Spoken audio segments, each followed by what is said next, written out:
Hello. Welcome to the Armchair Expert. I'm Dax Shepard. Today, I'm going to talk to a good friend of mine, Jimmy James Kimmel. You know him from Jimmy Kimmel Live, or maybe you fell in love with him first on The Man Show or Win Ben Stein's Money. Or maybe you used to listen to him on the radio. Or maybe you went to college with him in Arizona or Nevada or wherever he went. We'll find out shortly. He's a very good man. He's a generous man. He's a father. He has a huge heart. And the proof of that is that he would find time to chat with us in an otherwise brutal schedule. Welcome, James. We get support from Quince. Have you been wearing the Quince linen shirts?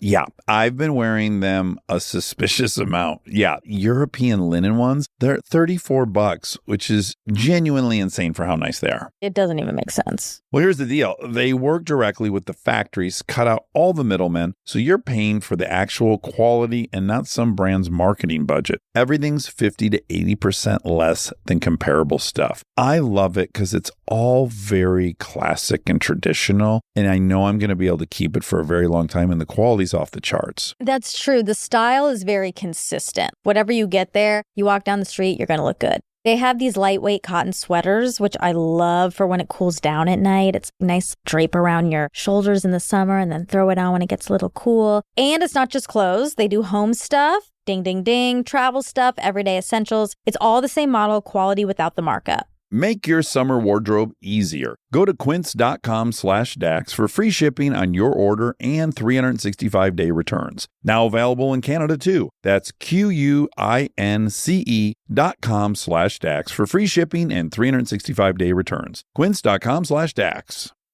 Let's talk about a condition many people haven't heard of, and it turns out it's more common than you'd think.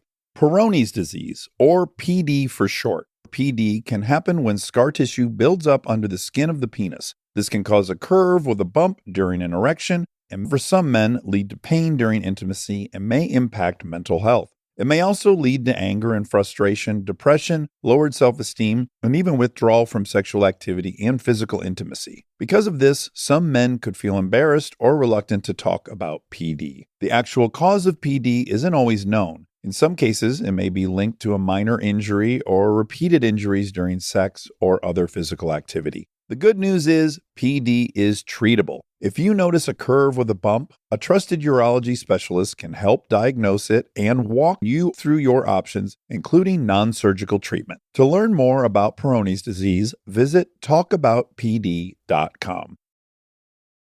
He's an armchair expert.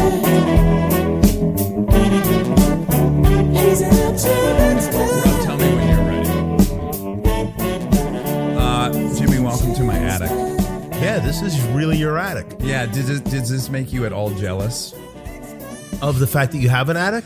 I mean, it's such a piece of shit, yet I find that I want to move into this little space because It's there's not no a piece kids. of shit. It's nice. You like it? Yeah, I do good. like it. Right? What's not to like? Well, there's no door to the bathroom. for That's one. Kristen's issue. I'm fine with that. Right. Like when you first moved to LA, if you had this as an apartment, wouldn't you have been thrilled? Can I tell you something? I'm going to be completely honest, and I hope this doesn't upset you, but on my way in here, because you're doing a lot of construction, Yes. I thought maybe I'll pee outside before I Absolutely. I would have actually peed in the lot.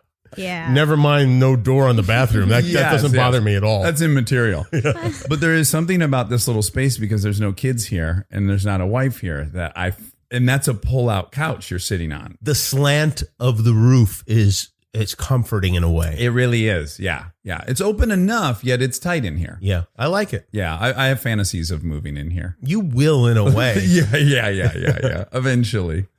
Kristen will tire of my shit. I don't mean you'll move in permanently, but when they're looking for you, this is where they'll look find. first. Yeah. But I'm really grateful that you came because you're incredibly busy. I did not want to ask you to come. This is my worst thing. Kristen told you that, right? When she was on the show. Yeah, Kristen told me. I was like, what? That's crazy. I probably drafted an email to you over the course of 4 weeks, like 12 times, and then just couldn't send it. Yeah. You could have told me, will you come talk for an hour without it being on tape, and I would have come. Do you think so? Because Yes. you do. Yeah, of course. Okay, because I often think, thank God you have that fucking show, because that's how I end up seeing you. Not because of any fault of either of ours, but we have 2 kids. I don't think it's good though, and I'll tell you why. Because I understand that. Yeah. And I feel the same way. I feel the same way about like Howard Stern. I listen to him on the radio, Right. And so I know everything that's going on in his life, Yeah. but he doesn't know anything that's No, going no, on no. in my life. And so I kind of get what I need as far as updates and Yeah. his take on things. Yeah. And he doesn't get anything back from me. So he calls me every once in a while. And sometimes I feel bad, like I should probably call him, but I don't need to call him. Right. Because he's on the radio. What are you going to ask him? It would be a redundant question. I know every Yes. little detail of his Yeah. life. Yeah. And he's not on Instagram, so he couldn't possibly know what's going on with you. Right. Yes. And then my wife updates the personal side of our lives on bad. her Instagram Oh, account. okay. Oh, okay. Right. Right. Which our wives are both very, back and forth with that stuff. Yes. I look on it when like every 8th time I'm on the toilet. I check that stuff. I was a very diehard Twitter person, as I believe you were, or maybe you still are. Yeah, I guess so. I don't know if I'd say I'm diehard. But Okay. Well, I was a junkie for it. Right. And then I had an Instagram account, but I really didn't do anything on it. And I didn't follow people that interest me, nothing. And then after the election, I was like, I gotta get off this Twitter thing. And then I kind of fell in love with Instagram because it's 100% positive. Like, do you have an account that you post shit on? I do, yeah. And I post stuff, but not very much. But it's generally like 100% positive. If I did anything other than go to work and then go back home, Yeah. I would post. But Right, your I drive, don't. right. And I wind up posting like pictures of pancakes I made. Yeah. And then sometimes I'll take pictures and I'll think, oh, this is kind of funny. And I think, no, it's not funny. It's boring. Yes. Well, the reason I was drawn to Twitter is I can draft a funny 140 character thought. Right. Words you always But have. the last thing I want to be is in a photo. I hate Right. how I look in photos. I don't want to be in those. Or looking for funny things to photograph. Yeah, I don't really know how to be funny in a photograph. Yeah, it's different. It's easier though, Instagram. And you're Yes. right, it is more positive. It really is. And so I was on that just almost exclusively. Then I figured out how it's fun, because I started following all these like off-road dudes and people falling off staircases. There's this account, OSHA, Is This Okay? Have you ever heard of that? No. It's just guys on work sites that doing the most dangerous things possible, usually in another country, and someone falls from like 100 feet, but they somehow live. It's fantastic. There's one I like. It's super 70s and just has things from the 70s, toys and baseball cards. And Yeah. I like looking at that. Yeah, I have one that's like 70s muscle cars. And I follow all the chefs too, because I like to see, well, I just like to look at the food. Sure. Yeah. What you have a deep. I'm not going to uncover anything that's not known about you, but you have a deep obsession with chefs. Yeah. Cook food, really, more than anything. Like when I go to your house, it's pretty evenly split between like actors and chefs. Yeah. Would you say that's accurate? And cousins. well, family members. Yeah. It's actually 70% family members and then 30% is divided. Yeah, I have a couple of buddies in particular. Adam Perry Lang, who's Yeah. a barbecue chef. Great and dude. Chris Bianco, who's a pizza chef. Of course, they both do many other things besides those things, but we do most everything together. Yeah. And do you find that that's a super easy hang for you because you guys are busy doing the activity of cooking? Well, I always like to be doing something, and so even when I'm watching TV, I've got something going on. I'm working on Yes. something. I'm never really 100% All in. focused on anything. Right. So the idea of socializing and then kind of learning how to do things and to be making food at the same time, Yeah. that appeals to me. Yeah. And you're not like, at no point are you intimidated that these guys are amazing cooks and you're an amateur. That doesn't cross No. your mind, right? Well, it does, but I'm not intimidated. I'm eager to learn their ways and their ways of looking at things. That's a good quality of yours. Like you can receive instruction, right? yeah. Yeah. I don't do one thing that required instruction. Like if you had to be taught it, I don't do it. 'Cause Right. I'm just incapable of receiving. I have that to a certain, but with cooking and I've learned things that I think apply to all areas of life. And I'll tell you one weird thing that I learned from my friends, Chris and Adam. Yeah. So I make a marinara sauce, and I've been making it for 25 years. Yeah. twice a week at least. And, when you make something over and over again, you improve it. It changes slightly over the years, whatever. And so it never occurred to me that the way to make a great marinara sauce is to use great tomatoes, even though the tomatoes are 99% of the recipe. Yeah. So the idea, though, of opening a bunch of cans of tomatoes and tasting them and figuring out which ones were the best ones. Well, you read a book about tomatoes one summer, right? It was a big book. I read a 550-page book about tomatoes. This is one of the many things that blew my mind about you, that was your summer reading. And then I thank you for reading that book, because I don't have to now, because I think you condensed the only 5 interesting things about the book was so interesting. Well, but you told me that when they list like the exhibitors of tomatoes, be it Vaughn's or whatever, whoever's selling tomatoes, on the list of the 5 things they're looking for, taste isn't in the top 5. It's not right? one of them. It's not one of them, right? It's like color, it's size, durability on the shelf, all these things. And taste isn't even in the criteria when they're ordering. It's not, and we don't think about it until if you put an heirloom tomato in your mouth, next to one of these. It's more ball than tomato. It's closer to a sporting good than it is to a fruit. Yeah, it's a huge difference. But are you all so? And then you've gone to Italy a bunch of times, I'm sure, right? I've been there 6 or 7 times, I think. Yeah. And so the tomatoes there are way different. Yeah, because here, you can get great tomatoes everywhere, but you're not going to get better produce than in Southern California. Yeah, it's pretty crazy, California. right? Yeah, we just got back. Monica, Kristen, and the kids and I were just in Turks and Caicos at an all-inclusive resort, beaches.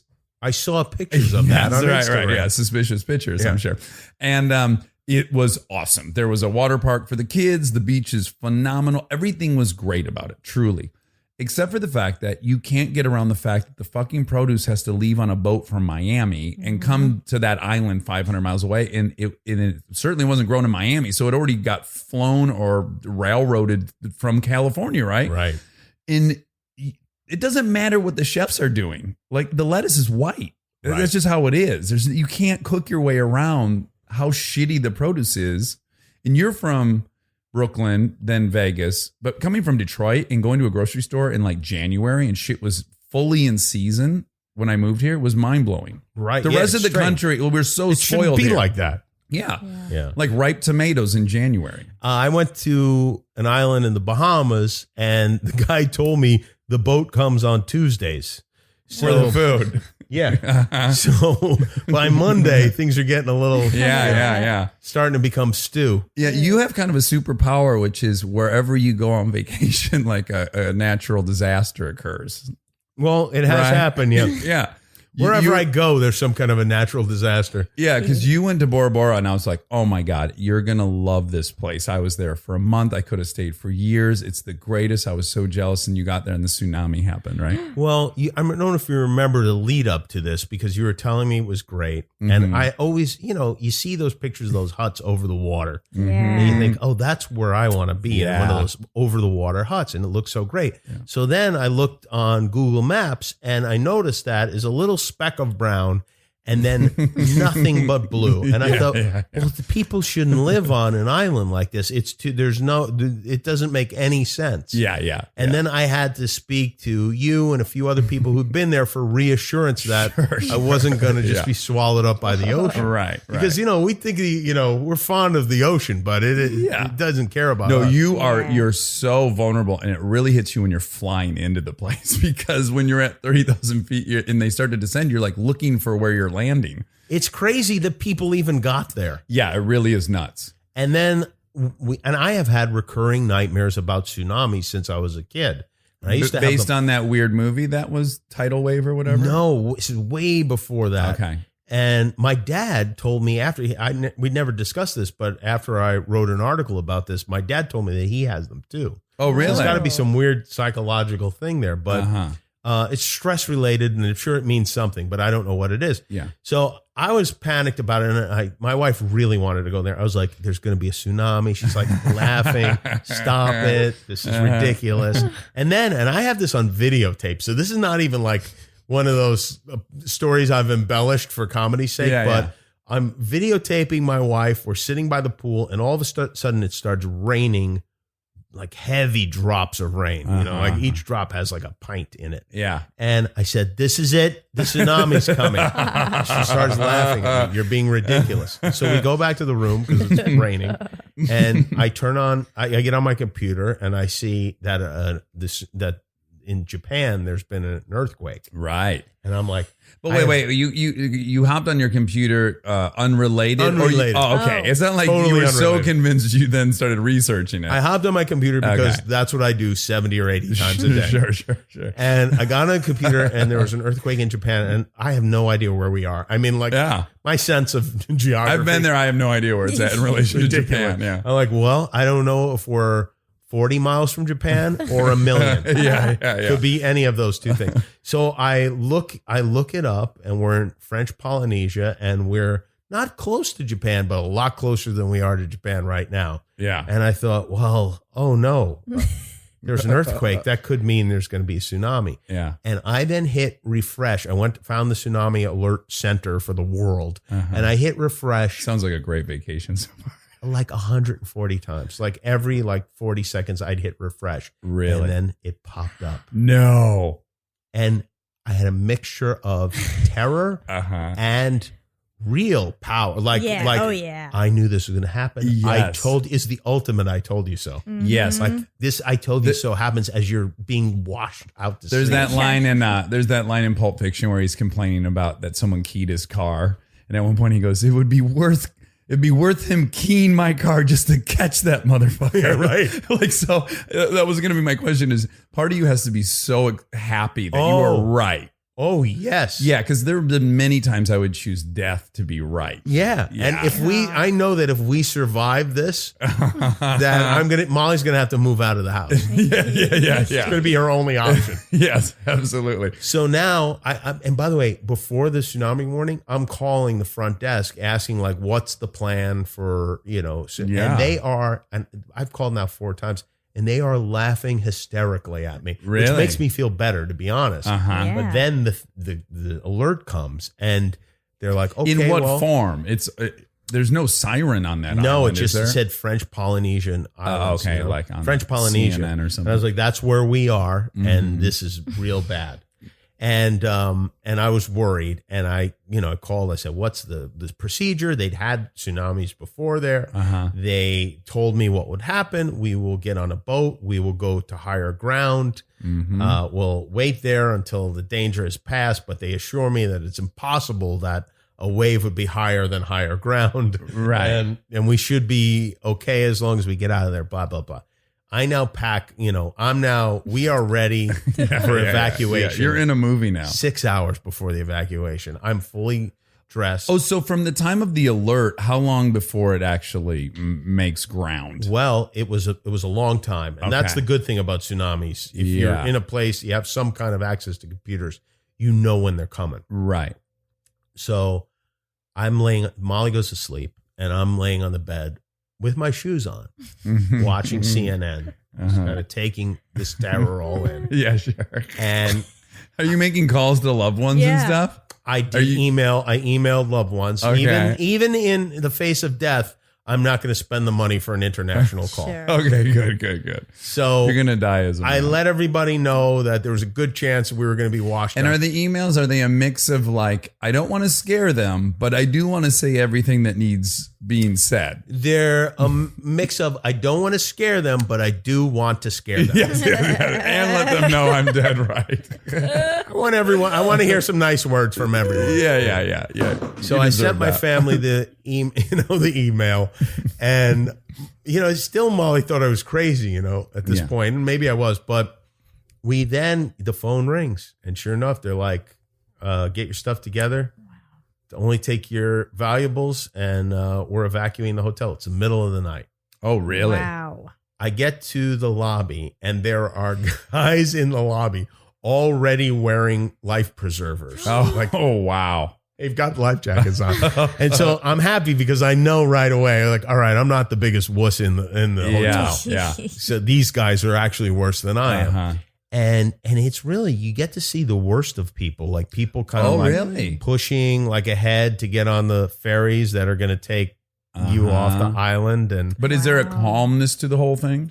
There's it's the middle of the night, so, and the people have kind of been through this before, so they're calm. But some people are shit faced, presumably, right? Because it's the middle of the night. A lot of people were drunk. Yeah, some people are fucking, some people are hammered. There's a lot going on in the middle, and all of the night. of the above. Yeah, and so we finally get on this boat, and it is pitch black. I mean, there's not a light, and in the boat, the engine dies in the middle of the thing. Now, I didn't know they actually turned it off. It didn't die, but it sounded like it died. Yeah. And the reason they turned it off is because there were other ferries like ahead of us kind of blocking. They had to wait until the other ferries unloaded. But it was so dark. Like we didn't know we were like 100 feet from the shore. There's no moon out or anything. Nothing. Okay.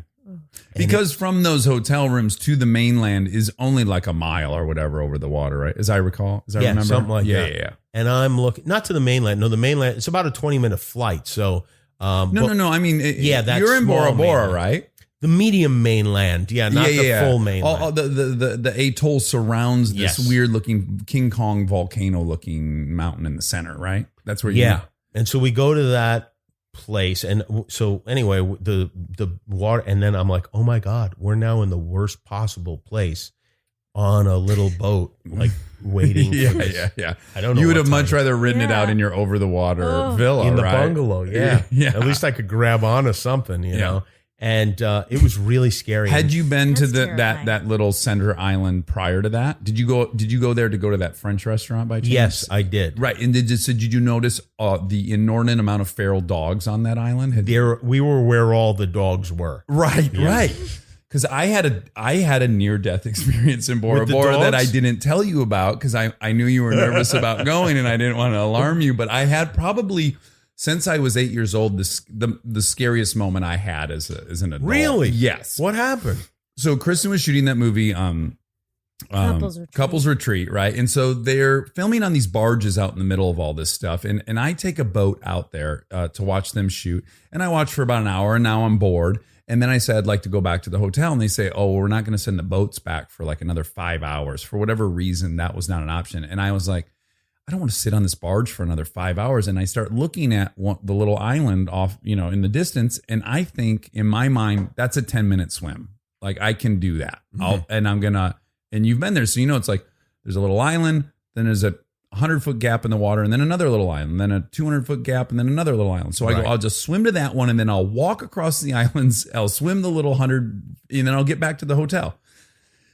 I get some flippers. I put my shit in a plastic bag. Kristen's telling me, do not do this. Do not do this. I wait till they call action. So she's distracted, and I jump in and I start swimming, and I'm swimming. And I'm not joking you. I swam for at least 25 minutes and I lift my head up to look like how close I am to this island. And I am still the exact same distance I was when I was looking at it from the barge. And now I turn around and I look at the barge and the barge is very, very far away. And I'm having to tell myself, don't start having a panic attack. Like you're pot committed. You got to just keep swimming. So then I was laying on my back. I was trying to relax, whatever. I swam for about an hour in 10 minutes or something. I get to the little island. I'm like, thank God, now I can fucking walk. I take my flippers off. I start walking along the beach, and all of a sudden I hear, and I look, and all these dogs are running on the island, and they're running right at me, and I have to run into the water. I go up to my shoulders, and they're swimming out, but they kind of stop at like 3 feet depth, and I now have to walk in shoulder high water the rest of the way, which was a few miles. And every time I went on one of these islands, these fucking crazy rabid pit bulls would run out and attack me. I'd have to run right back in. Kristen wrapped the whole thing. She goes back. It took me 6 hours probably to get back. My feet were fucking bleeding. I was sunburned. It was out of a movie. I finally get to the door. I knock on it. She opens the door. She thought I was like at the gym or something. She thought I had gone back on a boat, was at the gym.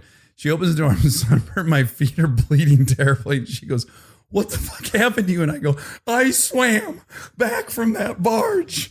I too wrote this really long thing because it was such a harrowing, terrifying experience. Wow. And I kept having these moments where I was like, I need help. I need to get airlifted, or I need some kind of like someone to rescue me because I'm not going to make it back. And there's nothing on those islands other than dogs.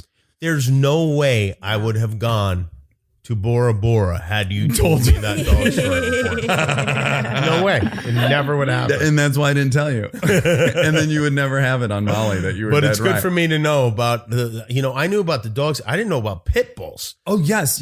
And the plausibility of the story, I wouldn't buy it if I was listening to me, but I'm telling you that the first island had pretty average sized dogs and I wasn't in a full panic. It wasn't to like the fourth island I got to that it was actual pit bulls. Pitbull Island. Pitbull Island, Pitbull Island. And this poor woman who was in a hammock and watching these dogs, she was screaming like no to them, like a local Polynesian lady. Screaming no, they didn't give a fuck. They just ran right past her into the water, and I had to swim out. So there are people who live on Pitbull Yes. Island. So the people that are on the main island we went to the French restaurant on where you were evacuated on, they live there, but they all also own those little islands. Like they're communally, they have little barbecue pits there and they go spend time there. And apparently they're keeping their feral dogs there. Oh my God. But it was really, it hadn't been since I was like 8 and got lost in a swamp and it was screaming for my mom. Like I was really scared. The closest fear I've had to that is we drove up to Northern California in our Tesla and didn't get it fully charged. Okay. How'd you get out of that sticky situation? I wound up spending 4 hours in a Walmart while the car charged. Yeah. That is terrifying. Scary. Yeah. But you had another, didn't you? You had another experience like that. Did I imagine that? Not like that one.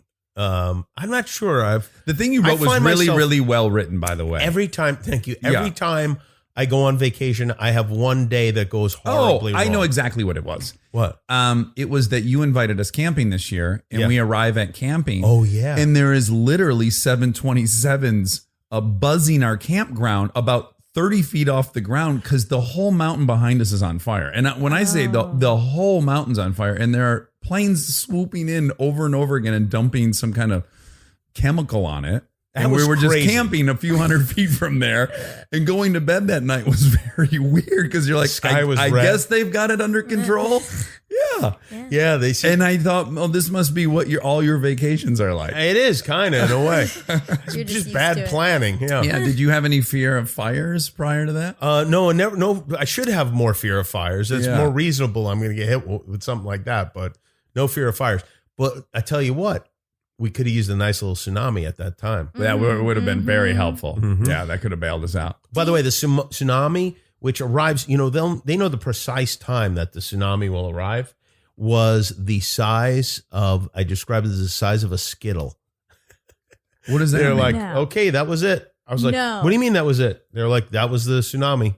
So by the time it got to you guys, they know when it'll hit. They don't know what size it's going to Oh, So it was didn't- nothing. be.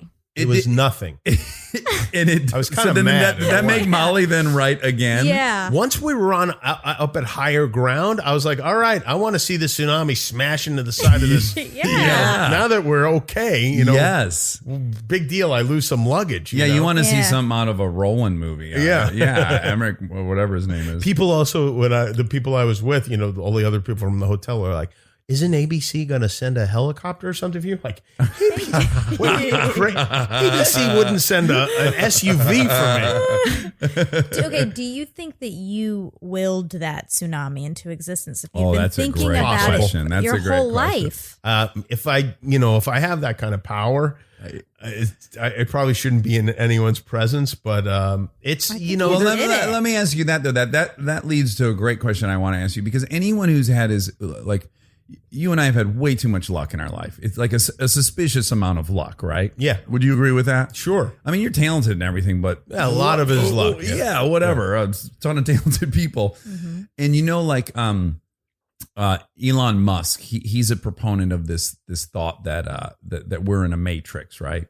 Have you heard him talk about this? Yeah. Because he says a lot of things, and sometimes I think he's just kind of just throwing shit out there. Yeah, and I have no way of knowing if this is one of those or he really believes it, but he certainly talks about it quite a bit. Right. And my take on that is like, yeah, if you're Elon Musk, this must feel like a matrix, because what are the odds you invented an electric car and this space program and you built this company you sold for $1 billion? Like, it starts to feel a little suspicious.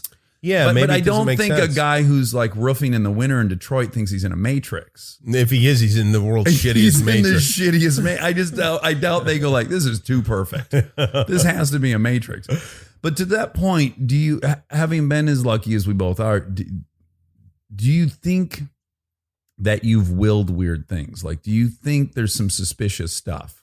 Like, have there been some moments where you're like, this something stinks here? Yeah, I think it's smaller things. I think there are times in my life where I've made something happen because I think it's going to happen. I think it's really the secret, right? Isn't it? Yeah. If you believe, and I do think that I always had like kind of this like everything's. I mean, I feel like I'm going to win every time I play any. It doesn't matter what it is. I think I'm going to win. Yeah, that's great. And I'm surprised when I don't. But then I go like, oh yeah, okay, it makes sense that I wouldn't win everything. Well, I think you and I talked about it because you and I are both crazy obsessed with Letterman. He's like our god, right? Yeah, we agree on that.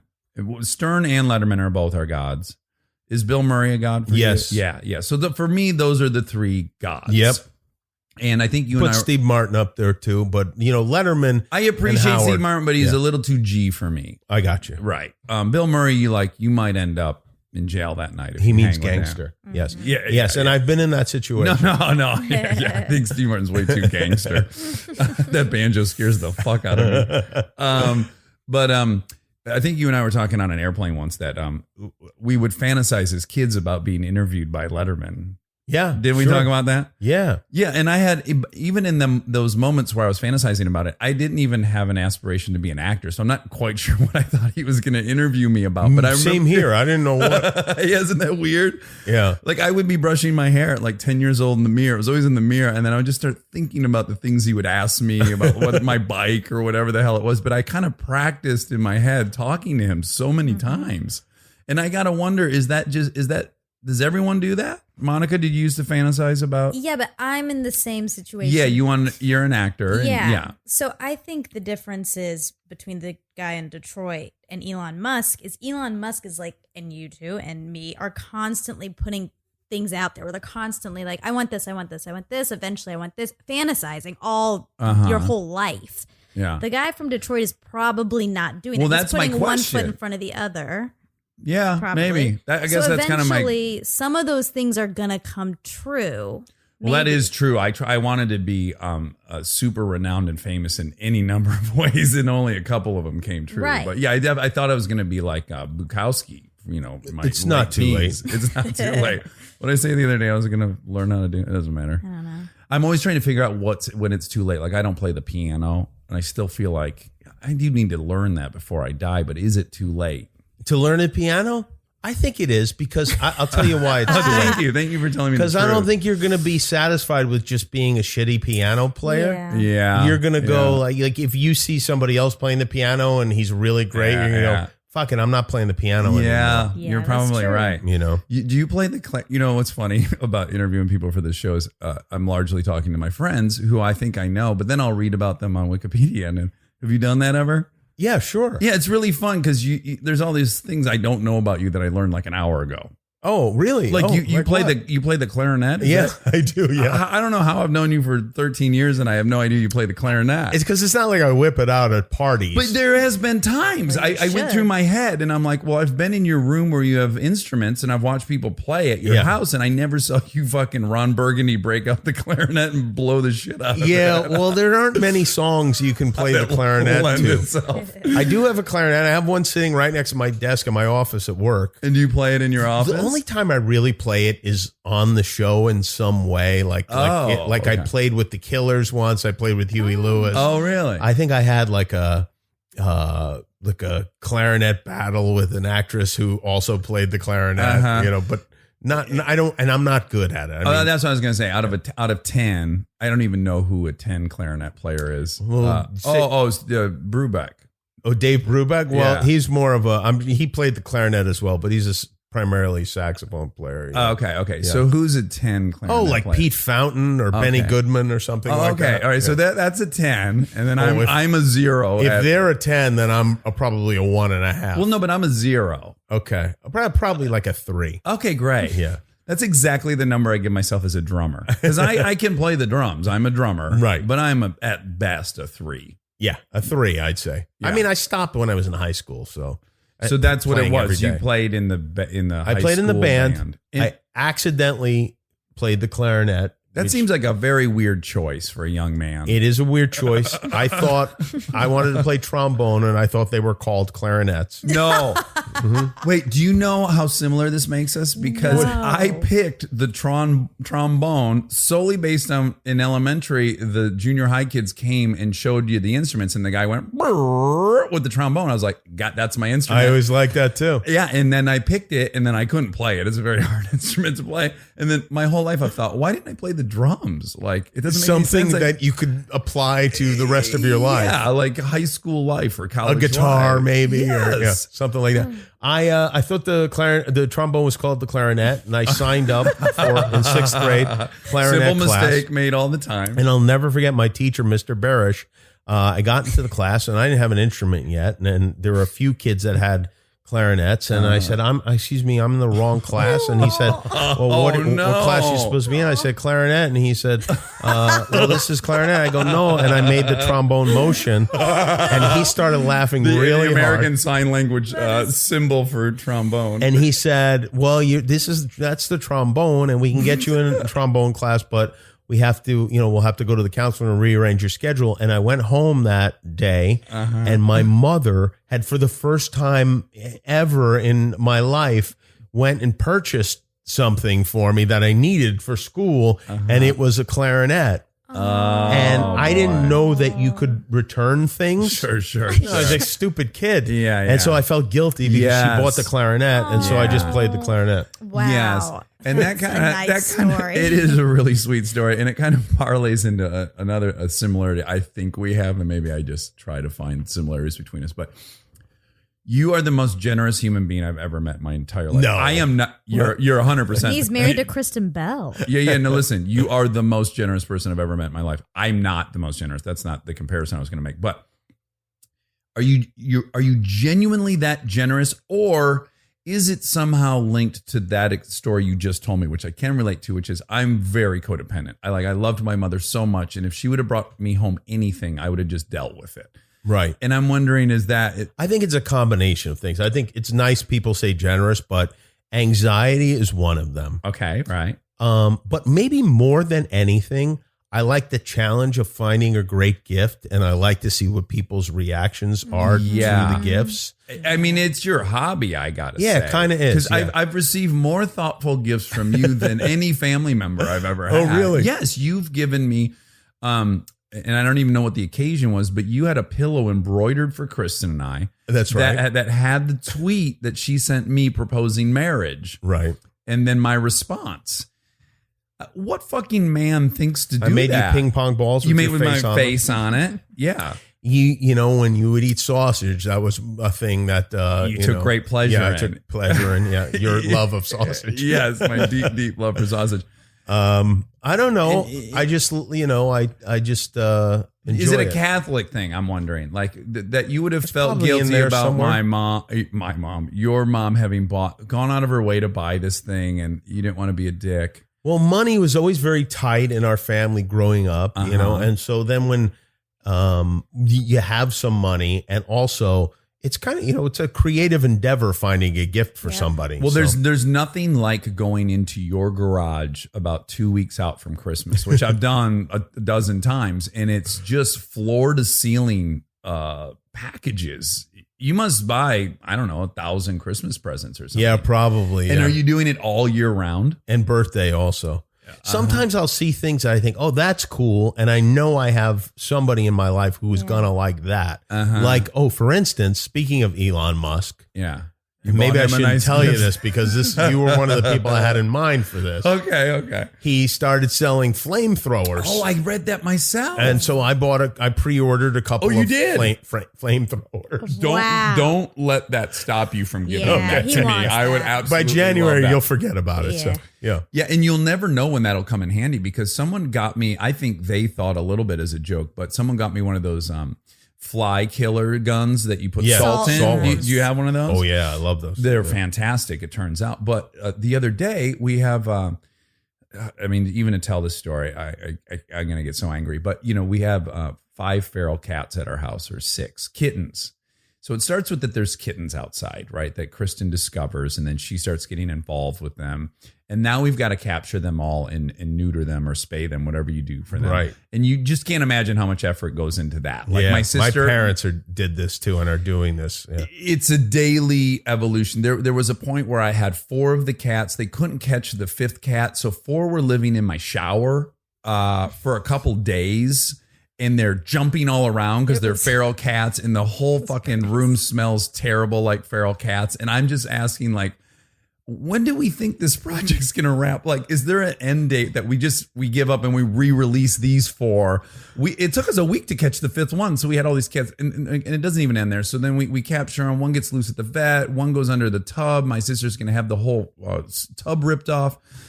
It all ends. It culminates with Kristen's got food outside for him, and now we have this gigantic raccoon, the biggest fucking raccoon you've ever seen in your life. Is not now it's living in the backyard, and it's the size of like a Boston Terrier or something. It's quite large, Really. And we're laying in bed, and we hear this thing ripping apart this food dispenser. It sounds like someone crashed into the side of the house.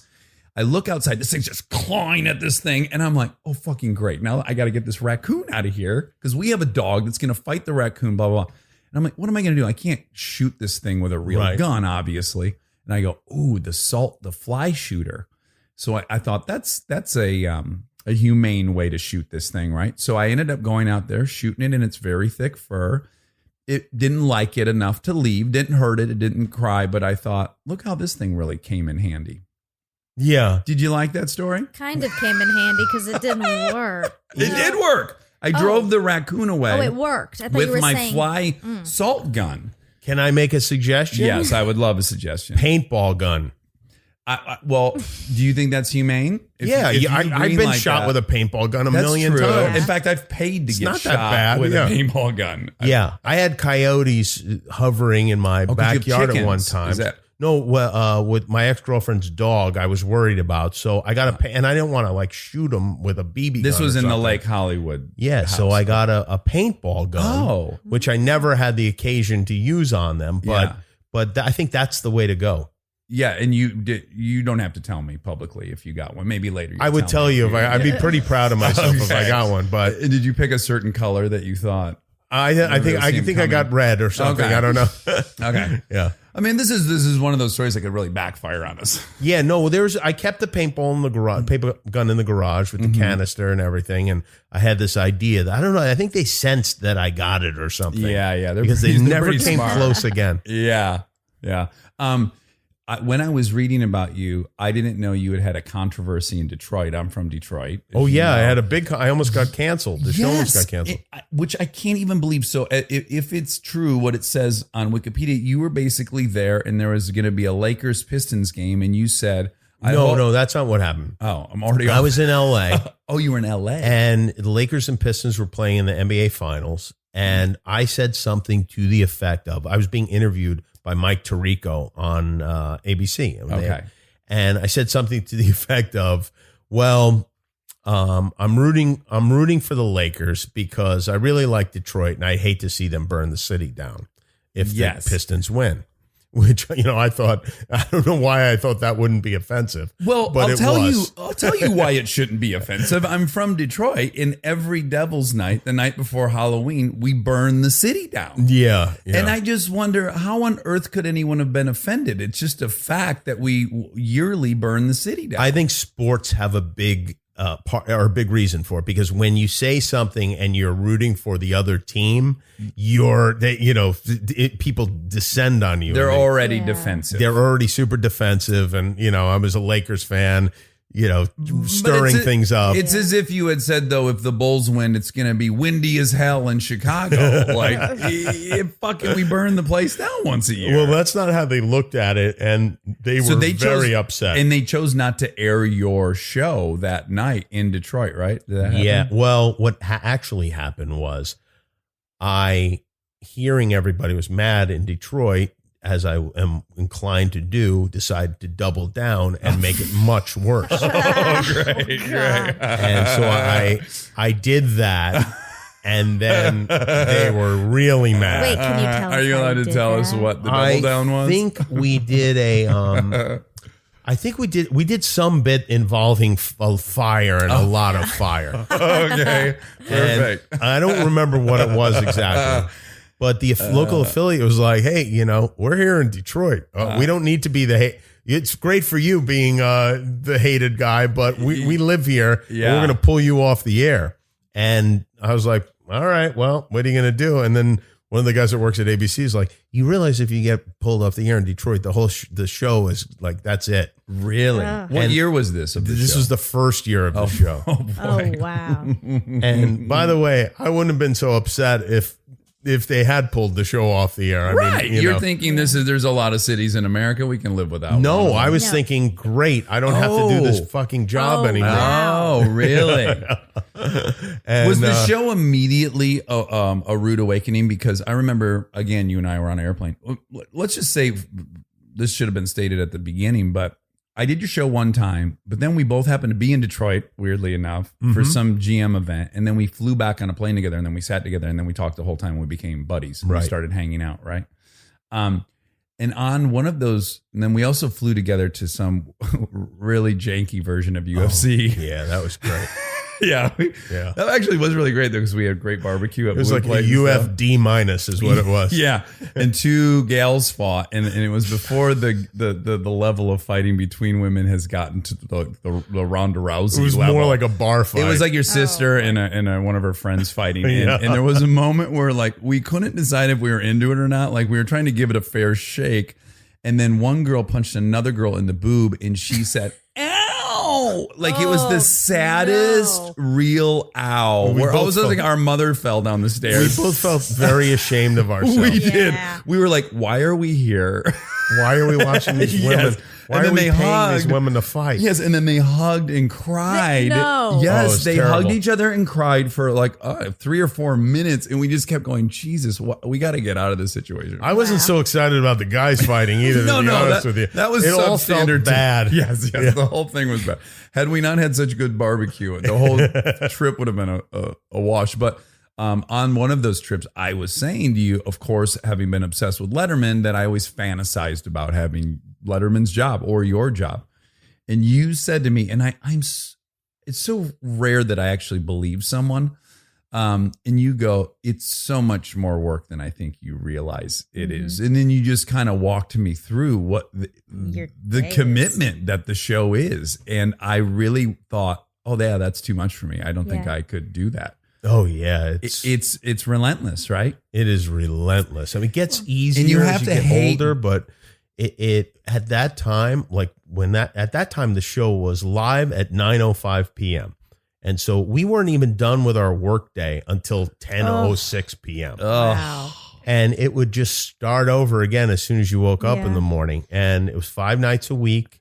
And I was in an office that had no windows. Uh-huh. And I was there all day long. And I just was like, I'm going to die in this hole. Yeah. This is no good. And we had no guests. You know, it's funny. And then you said something else, though, that was brilliant. It's like you said, once you do that, that's the end of the road. So if you Yeah. don't succeed at that, you don't then go act. You don't do anything. That was your shot, and that's a wrap on you. For Yeah, show business. traditionally, I mean, who, other than maybe doing another talk show on a lower scale, Sure. Yeah. who does anything after a talk show? Right. So it's all this risk. And then, if it works out, it's great, but Yeah. you still have to do the job. But at that And time, were you thinking at that time, you know what? Fuck it. I don't want this bad. yeah, I thought maybe if I get out soon enough, it won't have that effect. You know, I can go back You could and do other do shows. the man show again or something, Yeah, because what was the workload on the man show compared We worked to 6 months out of the year. So we did, Oh, so we did a lot. We did 24 episodes in 6 months. Yeah. And then we had 6 months off, Right. or to do something else. Yeah. Which having that, that island with no pit bulls on it to swim to Yeah. is a huge, just mentally, it's Yeah. huge. But at that time I was, Have you despondent. hacked it at all over the years where you have figured Yes. out you have? Yes. And what are some of the like big changes that helped? Well, one big thing is that, no one at our show knew what they were doing. Right. Literally no one had only our head writer had experience in late night television as far as doing that particular job. And I'd saddled him with, just like a bunch of my buddies and family members. Yeah. And so we really didn't know. Our booking system was crazy. We hired a booker from a magazine, and that the way they like magazine, like it was, I think it was like In Style magazines, Popular magazine. Like they basically tell celebrities who they don't want. That's how that works. Yeah. There was no planning ahead. I always say that, people are so focused on the first episode of a talk show and like, oh, that first episode. But what everyone should really be focused on is that Wednesday's episode, because that's where you start to see what it's really going to be like. Right. So true. Yeah. That's where you really get when you're taste out of favors. Yeah, when your lead guest gone, your second night's big guest is gone. The bits you've worked on for the last 6 months to put in that show have now been spent, and now you're like, okay, what are you really gonna do? Yeah. Well, because Kristen hosted your show. Yeah. Last year. Yeah. Yesterday really was the 15-year anniversary of it because we premiered on Super Bowl Sunday. Oh, really? Oh, wow. Yeah, in 2003. That was your lead in? Yeah. Well, yeah, we were on that Sunday night. That's pretty That's fucking awesome. lucky, don't you think? It was kind of. Well, in a way it was lucky, and in a way it wasn't. It was lucky in that we had a lot of people watching, But then you're going to but also people were watching me do a terrible job. Oh, wow. Yeah. Yeah, that is rough.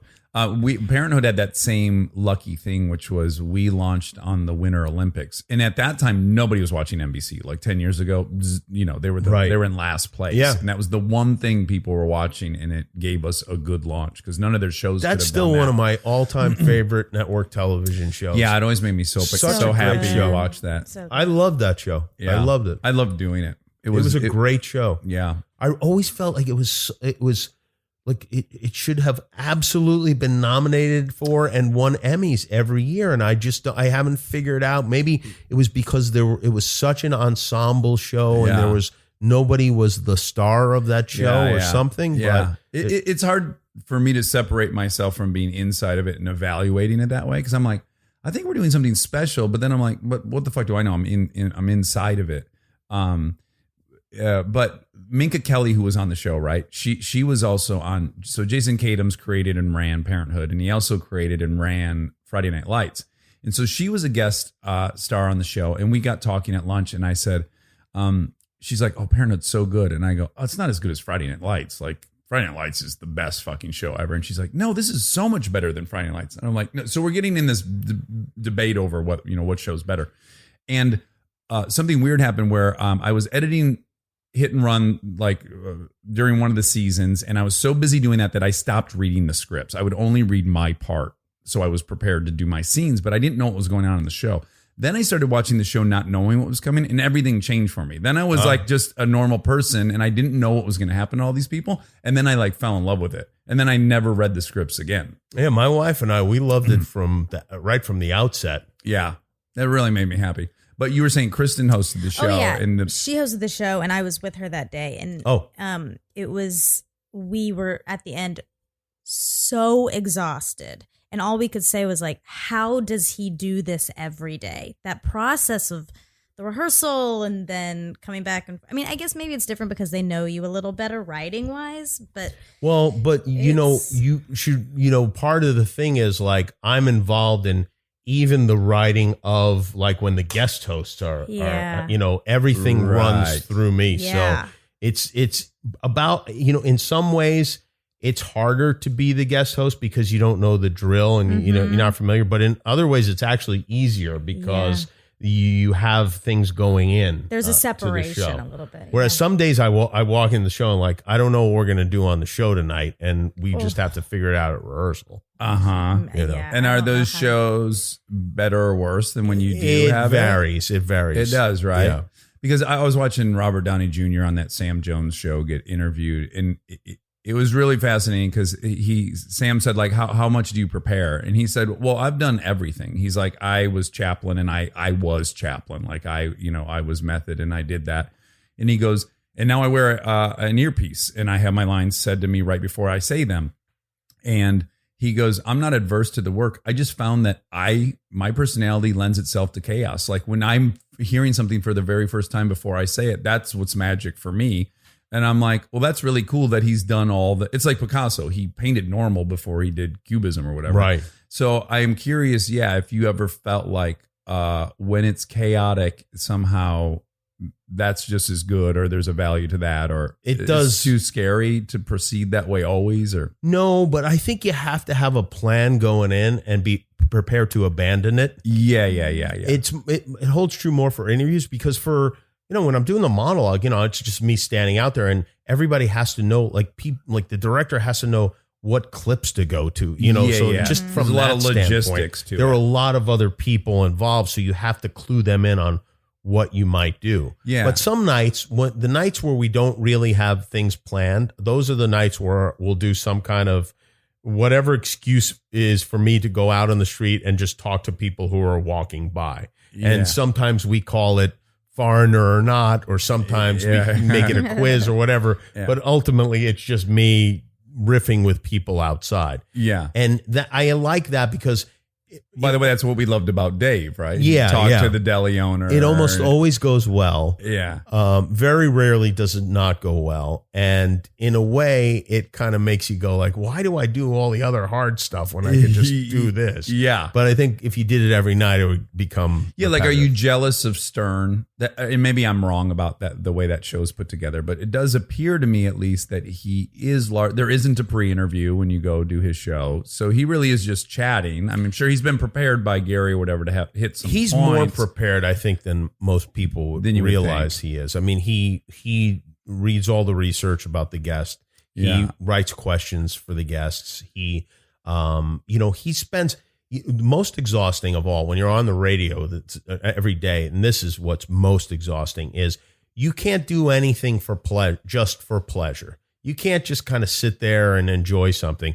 If you watch a television show, if you go out to dinner or whatever, you're writing little notes down. You're constantly aware of, just to give you, because you need so much material. So like I was listening to Howard talk about the Super Bowl, and he's like, where are my notes? And like when he starts going through all these notes, you realize this guy didn't enjoy watching the Super Bowl at all. Right. He's working the whole mining time. mining life. Yeah, for and it. that's why Howard, I think, watches shows like The Bachelor, because you get a lot more material from a show like The Bachelor than from a show that's finished and good. Yeah, then Breaking Bad. Yeah, it doesn't give you Yeah. so he is attracted to those shows that, an award show, something that's Our live. treasure It's trove easier. of funny shit. To Yeah, point because out. he doesn't have the luxury of being able to watch things just for pleasure. Yeah.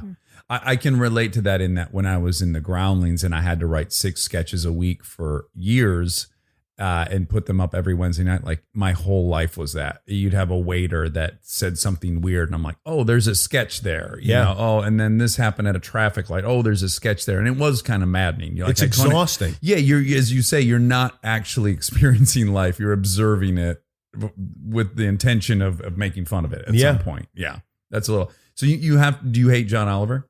Do I hate him? I mean, I know you love him. I'm saying, are you jealous of the fact that he has a week to do that show? Oh, yeah, and then he has sure. all this time off. Yes. Yeah. Do you think in the future you will craft a show for yourself that? Probably not. I don't think so. You're doing this. I'll do this until I'm done doing this, and then that'll probably be that. 15 years is a long time. Yeah.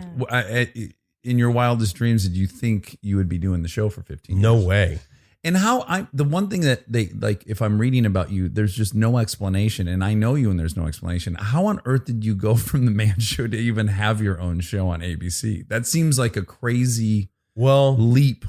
There was, a quantum leap. I was on the radio for 12 years. Yes. And I was here on radio here in LA for 5 years. So a lot of people, Kevin and Bean show. Right? Yeah. Who were producers it was a very popular show. Yeah. And so they'd hear me. And so I'd get calls from this person or that, but mostly like to do writing or some little like commercial or something like that. And I just, I never imagined I'd be on TV. I just did it for money.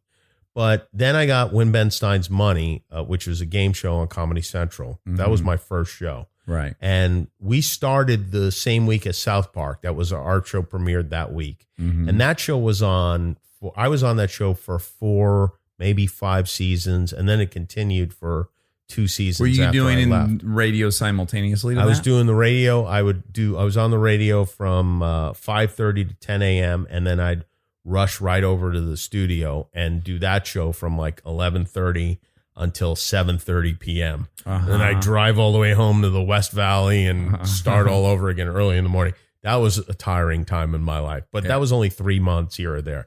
And then I was on Fox NFL Sunday for 4 years. I made football picks and I did a comedy sketch every week.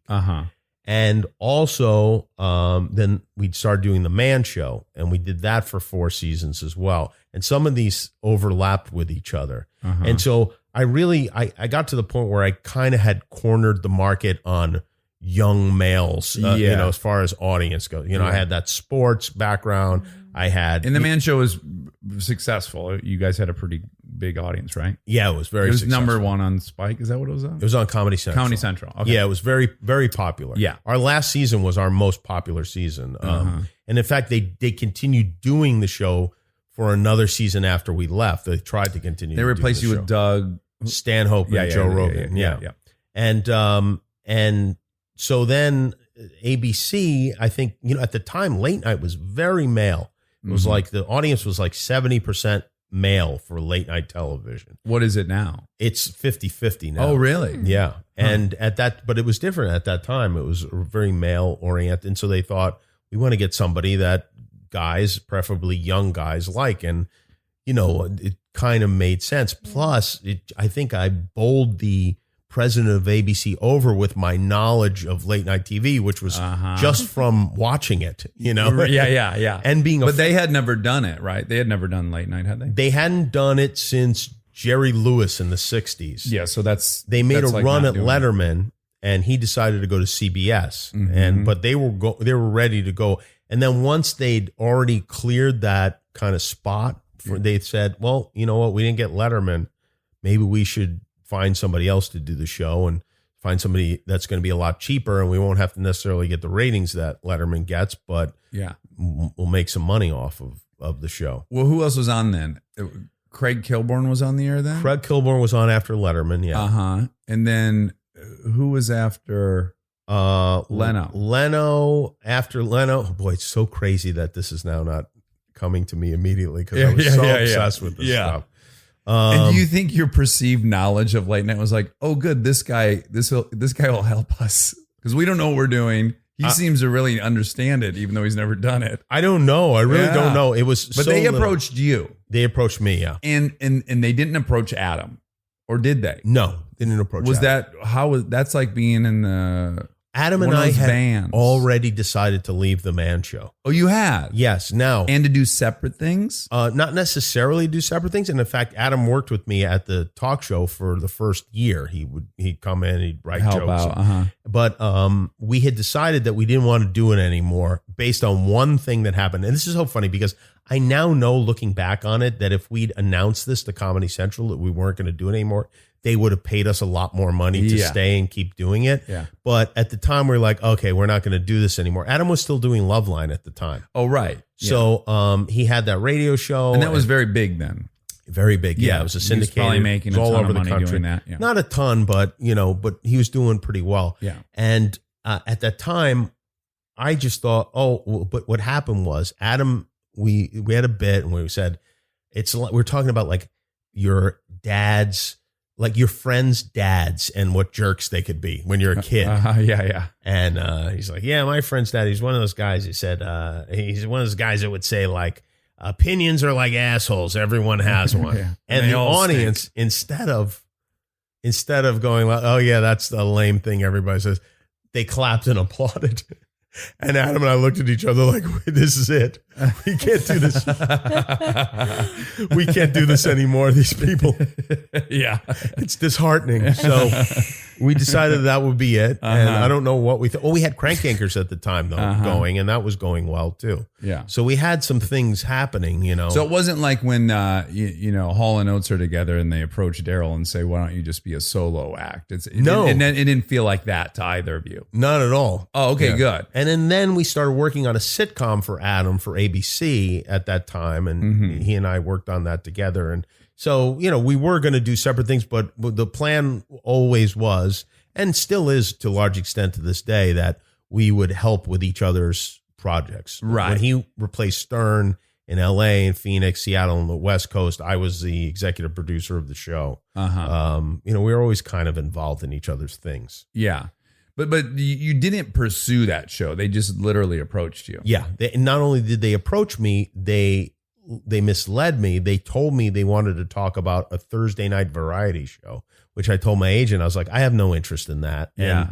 And my agent said, listen, the president of ABC wants to meet with you. This is not some like development person. Right. You need to, if the president of ABC wants to meet with you, you should give him the courtesy of a meeting. I said, well, I don't want to waste his time. I'm not going to do that. Yeah. And when I got in the meeting with Lloyd Braun, he never even mentioned the Thursday night variety show. He just started asking me about late night and what I thought. And I started talking about Letterman. And then I went home and I called my agent. I was like, I don't know what that was about, but he seemed like a nice guy. We just talked about Letterman the whole time. And my agent was like, oh, that's weird. And I got home and Adam Carolla's wife was an assistant at ABC. Oh, really? And she called and said, they're going to offer you the late night spot. And I was like, what late night spot? They have no late night spot at ABC. And she's like, they're going to offer you a late night talk show. And sure enough, the next day they did. Wow. And I said yes. And that was that. And were you terrified or you were just I was excited? confused, I'd say, more than anything. I was just kind of confused. Yeah. And then we had to like build a set and, come up with a logo. And Yeah. like you just get caught up in all this. Yeah, and people probably forget you also had like a different format, right? You'd have like a guest host every week, right? Yeah. That would join you for the whole week. How long did that last? That lasted for about 2 years. Uh-huh. That was hurting our guest bookings. I kind of enjoyed it and it helped me get through those early years where I wasn't really capable of hosting a show on my own, but I was capable of sitting with somebody and talking. Yeah. It was a crutch. And in retrospect, I'm glad we got rid of it. But the real reason we got rid of it is it made it hard to book guests because, no publicist is going to book Gwyneth Paltrow when your co-host that week Is Andy might be, Dick. Mike Tyson or Andy Dick or something like that. Yeah, that's pretty tricky. So people were kind of like, well, we'll wait to see who your co-host is. And we never had that plan in advance. Yeah. But I would say there's a few things that right out of the gates, while pursuing directing, there's a little voice in my head that has said, you're not a big enough asshole to be a great director, because invariably every single great director that's working, you hear just terrible, terrible stories. And I'll think, God, maybe I'm not a big enough asshole to be a really good director. And there are a couple things about you. You're actually social and normal. You're a normal human being. You go to your house, you're friendly, and you enjoy being around people, which is pretty rare for a late night talk show. I don't think it is anymore. I think it was. Of course, time. Letterman's as weird as it gets, right? Yeah, but none of the guys on now are weird. Like literally none of them. Well, Fallon's not. Yeah, but you started that. Fallon's I feel not weird. Colbert's not weird. None of these guys. They're all nice guys. They're all like, honestly. But the history, right, is like, is Carson was a recluse kind of, right? Yeah. And Letterman, certainly. Stern, admittedly, although now he's learned to become social, right? Leno's not hanging out with anybody, really, to my knowledge. Yeah, but Leno was always chatty with people and he'd come in and talk. You know what I think it is? I don't think anyone who's on now has the cachet and the kind of mystery and status that any of those guys. Yeah, I guess you whole can't thing's really. like, yeah. Nobody's going to does. tolerate me being a reclusive asshole. They're going to be like, oh, really? Oh, fuck off. Yeah. But then the other weird thing, because I've done all these talk shows and I've done a lot of them several times, you also have this unique thing where you're not panicked, which I think is kind of unique about you. Do you find that other? Yeah. I feel like there is, you have a very relaxed kind of interaction when I'm on your show and when I watch you. You're not sprinting to try to get the next laugh. You're very comfortable and relaxed, which is, I think, a kind of a unique characteristic. I think it's from radio. I think it's from being on the radio for 4.5 hours every day and just getting used to silence. Yeah. Being comfortable with a little bit of silence. Well, now let me ask you this, though, because You have told me interesting things about it over the years, which like one thing is the whole show's about the monologue, right? That's really what people, that's your ratings. That's 80% of it. Yeah. Yeah. That blows my mind. I would have assumed it's all about getting Tom Cruise on your show, but really it's the monologue is your show basically. You want a consistent high level of guests for sure, because then I think it's more about like kind of what people expect and what their perception of the show is but individual guests, there are maybe 5 of them that will actually bump your ratings. Yeah, bump your rating. Yeah, I have to assume people watch your show or they don't. Yeah, in general, pretty right? much. Yeah, yeah. And then so what other things? Because you've discovered all these things. So the format changed. You got rid of the guest host, and then you kind of struck gold with the viral videos, right? That was like a huge kind of new. We either chapter struck gold or ruined everything. yeah, right. Probably the latter. Because that's a hard machine to feed, isn't it? Well, it's not even that. It's just that it's taken away. Like there's no urgency to be in front of your television at 11:30 anymore. Because I can see it later. Like, do you remember watching Letterman? Like, I remember falling asleep once when Shirley MacLaine was going to be on Letterman, and he always had a war with her. Every time she was on, it was something uncomfortable happened. And I remember I was up, I was ready, and the next thing I knew, it was 3:00 in the morning. And like I was despondent. Yeah, right. I knew, right. It would never. Yeah, I'd like never you have it again. Missed a game of the World Series. Yeah, it was terrible. Yeah. And just that kind of that urgency is because it's almost like with record albums. Like you don't have to buy the whole album because you can just cherry pick the thing you want to see. Yeah, it is true. And look, I have 2 little kids. I go to bed early. When I see your like highlights, I'm definitely seeing it the next day in general. That's it. Yeah, and it's funny because you work so hard on the whole show, and then it's just like one little piece of it is what people see. And but that aggregate's now being acknowledged, at least, isn't it? It is. So even if you have like a little compartment of your show that is it's acknowledged, but it's the amount of money that the show makes on like YouTube compared to the amount of money they make from television advertising. Yeah, it's 10% of our revenue is from online viewing, and online viewing is we get 50 million people watching a week, online. Yeah, that's crazy. And if you got half of that watching live, you'd be making $100 million a year. Well, you mean like personally. If nightly 25 million people tuned into your show, it'd be Modern Family times 3 or whatever. It's pretty crazy. Hit. Yeah. And one of my you're kind of mean too. You like to play jokes on people. You ruined my birthday party one time. You came over, and I am. You can't ruin a party when it happens at the end of the party. The party was over. No, and when I think of that birthday party, I only think of that coffee pot.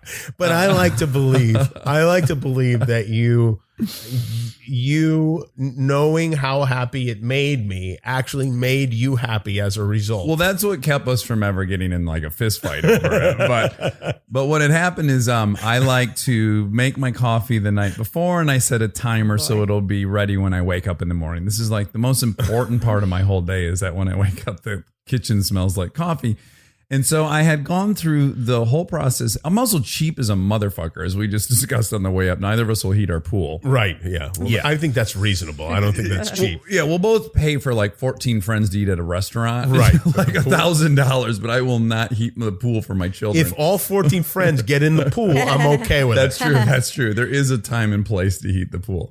But in general, I won't do it. So, I make myself 10 cups of coffee, and I buy Starbucks. So this is about a $4 pot of coffee I've made. And because there was a party and it had gotten switched to the brew mode and not the auto on mode, I made the whole thing. I hit the button, which I thought was arming it for the next morning. I go into the living room, we play ping pong, and I smell coffee all of a sudden. I'm like, why the fuck is the coffee going out, right? So I'm inordinately mad right out of the gates that this coffee is brewed. So then I go back in. I have to no one's drinking coffee at 9:00 at night. So now I pour out 10 cups of coffee in the sink. That makes me even madder. And then now I remake it. Now my stepdad watches me remake this coffee, and then he sees me hit the thing. I've now put it on auto on. I now go to play ping pong again. My stepdad thinks, oh, poor guy, he meant to brew a pot of coffee, but he put it on the timer, so he puts it on brews it, so now I'm playing ping pong. I fucking smell the coffee.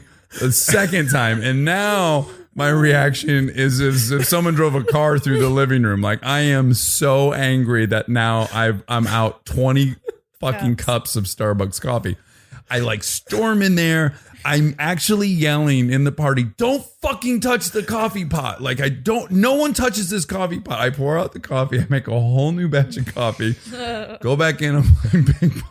About 15 minutes later, Kimmel goes, all right, man, I'm taking off. I'll see you later. And the fucking door shuts, and then I smell coffee. He went in there and brewed a third pot of coffee. I remember you looking out the window. And I hadn't told Sarah, my girlfriend, what I'd done. And You must have been so delighted getting in your car. And I was like, of course, tears were streaming down my face. She's like, what did you do? You do make more coffee? I mean, I had actually embarrassed myself. Like, had even the third pot not happened, definitely everyone in the party is like, he's what am I irrationally supposed to do? upset You had about no not choice. start the coffee. Yeah, you had to. Yeah, so then I then dumped 30 fucking cups of coffee down and made a fourth batch. But then, and this is where I'm not mean, you had left your wallet at my house. Do you remember that? You drove away, and then later I found your wallet. Yeah. And I should have poured coffee all over it and then given it back to you. Yeah, but I would have understood. The only mean thing I've ever done to you is that, assuming because your job is to basically monitor how stories are going. Like, if someone's on your show and they're telling a story and it's a dud, you've got to save them. And this is what your occupation is, to keep things interesting. So on this trip where we went and saw this low-level UFC thing, I got to the airport way before Jimmy did. And I met a guy there that happened to also be on our plane. And he told me it was a 40-minute story about getting a swing set to his house in Hawaii. It was the most boring story I had ever heard in my life. I couldn't believe it was being told. I was just, the whole drive on the dirt road, I heard about every mile of the road, right? This story was so bad. And we get on the airplane and Jimmy's sitting directly next to him. And I go, hey, Mike, tell Kimmel that great swing set story. And then I just got to sit there for 40 minutes. It was worth me hearing the story all over again. Your endorsement made me think it was like good. Going to become a good. Huge payoff. Like someone would have died installing this swing set at some point, but it just never got it. The punchline of the story was it was a functioning swing set. Wow. That he had spent thousands I did of that dollars. same thing to Gary Shandling once. There was a guy, we were having dinner. It was Kevin Nealon's birthday, and there was this guy there, and he was like one of these guys who's like, oh, please don't sit next to me kind of guy. Yeah. And he told a terrible story. And the whole point of the story was just to tell us that he knew someone famous. Right. And that was the whole thing. It's like one of those stories. Well, by the way, that the whole swing set story was about how rich this guy was. I see. The ultimate punchline was that he had about 120 grand into this swing set. That's why we heard about it, because he had to go, oh yeah, so I have to put it in my Suzuki Sidekick. I only own that car just on the island. Like, there was all these things he owned he didn't use, whatever. People always think they're clever with that kind of shit. Yeah, they're not going to You always outfox know what us. it is. Yeah. You should have just told me you're rich, dude. That would have taken 30 seconds. This guy tells this terrible, terrible story, and Gary Shandling just bails and says, I have to go to the bathroom. And he gets up. He starts as the story begins, and then he goes to the bathroom. And this guy tells the story, and Gary comes back and sit down. And I said, hey, Gary missed the story, and he starts telling the story again. And Gary whispers, I've never seen the side of you before. We got to hear the whole story over again. So now that you've got the show kind of dialed in, and by the way, it's visible on you. I think this has happened to both of us. You wouldn't know this probably, but there's the show It's Always Sunny in Philadelphia. Yeah. So Rob McElhenney, have you ever had him on the show? Yep. He's one of the creators. Yeah, I know a Rob. good friend of mine. Caitlin, his wife. Caitlin's right? husband. Yeah. One of my favorite people on the planet, and he pointed out that the weird thing about sitcoms is that the actors get progressively better looking on the sitcoms because they're getting rich, right? He's like, if you look at the first season of Friends, they're all like 6s. And then by like the 8th season, they're all 10s. You know what I'm saying? Like, they're getting the facials and they have a good stylist. Right. And everything. So he gained like 60 pounds in the off season of It's Always Sunny. So he did one season as a fat ass, which I just think is the greatest decision to make for him, not me. But likewise, when I come out onto your show, and I think I always bring it up, I'm like, you're getting better and better looking, which is very suspicious.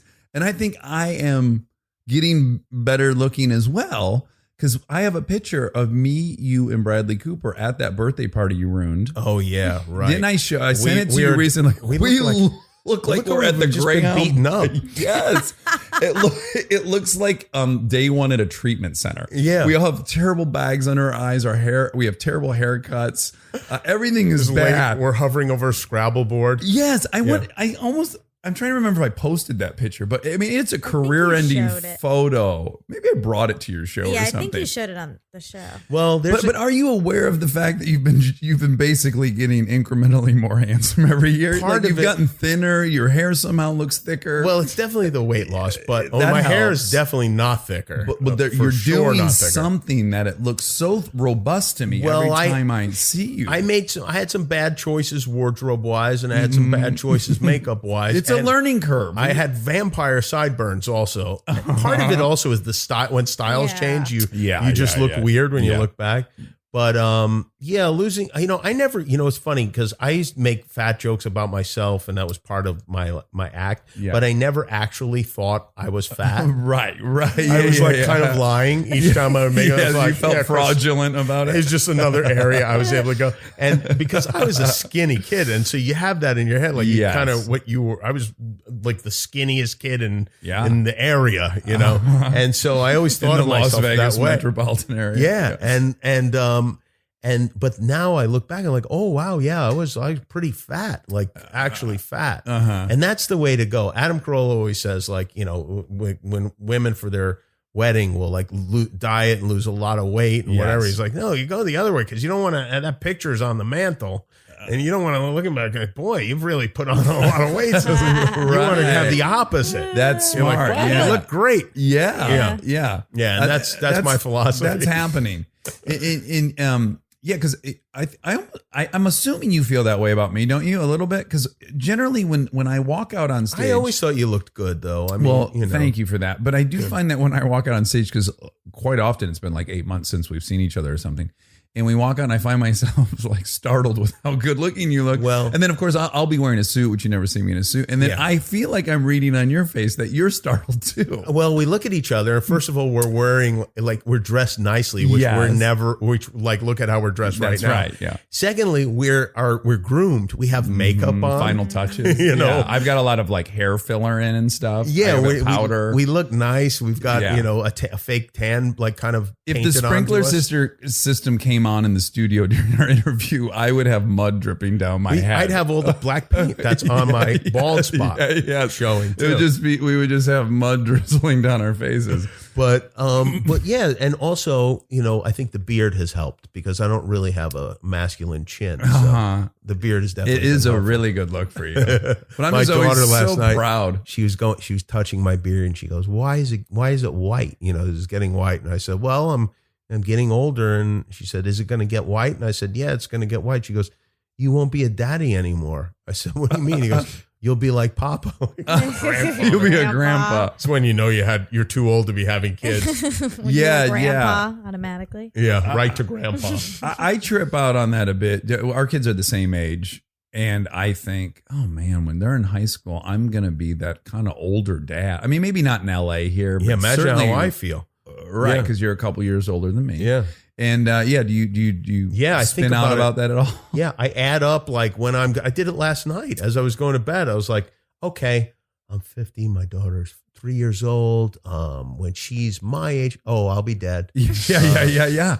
I think to myself, I'm going to have to be extremely healthy to watch her graduate from college or get married or have a kid. Like science is going to have to intervene. CRISPR is going to have to work. All these things are going to happen. My daughter is my dad was my age when I had my oldest daughter. Yes. So it's like I look at it that way. It's like, me too. When my mom was my age, I was graduating college. Yeah. Yeah. It's very scary.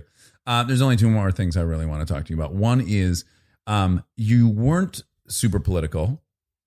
Right. That's fair to say, right? For 13 of the years, you weren't You but mean publicly? on the show. There was always, that was part of the show. Yeah. It's Sure. just become much more a part of the show. Well, I guess in general, you're always going to be making fun of whoever the president Right. is and that kind of stuff. And some presidents give you more opportunities to do that than others. Yeah, certainly this one's a mine. Fraud. He's right at the top. Yeah, he's really up there. But you've gone further than that, obviously with healthcare and stuff like that, which clearly is motivated by Billy, and that makes a ton of sense. But I am wondering, what's the kind of internal dialogue when you're deciding whether or not it's an issue? Because as you probably experience, it comes at great expense too, right? Yeah, it does. Yeah. And it's that I don't care who you are, that stuff's hard to weather. Even when because I have my little causes that I'll do on Twitter, and whether it's pro-life or it's gay marriage or whatever the thing is.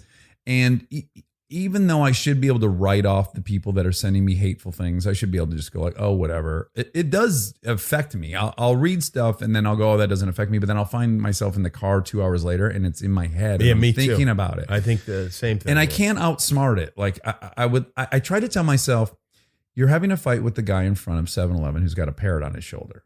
If you were to see this guy you're fighting with, it's probably someone you would write off as too crazy to even talk to. But so knowing that, how do you? What's the calculus where you go, fuck it, this is worth it?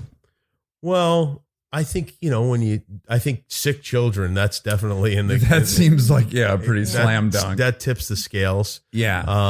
I think that I also go into these things.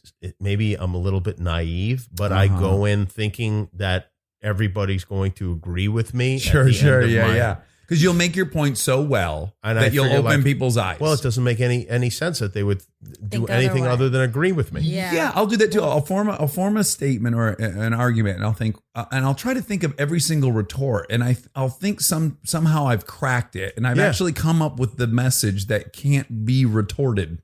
Yeah, right. And you feel like you're also you go into it with the same mentality you go into any conversation, but the people you're having conversations with are people you know or work with or are your friends. So you feel they're like in your silo, basically. Yeah, you can convince anyone in your circle of almost anything. Sure. Or at least they'll nod and go along with you and you'll think you convinced them of it. Yeah. But then you realize like, oh, wow, like these people think I'm attacking like something that they have or they hold dear. That's probably a part of their identity. I think that's when it gets really sticky, is when people's identity feels threatened. I think there's an undercurrent in this country, and I don't think it's entirely unfair.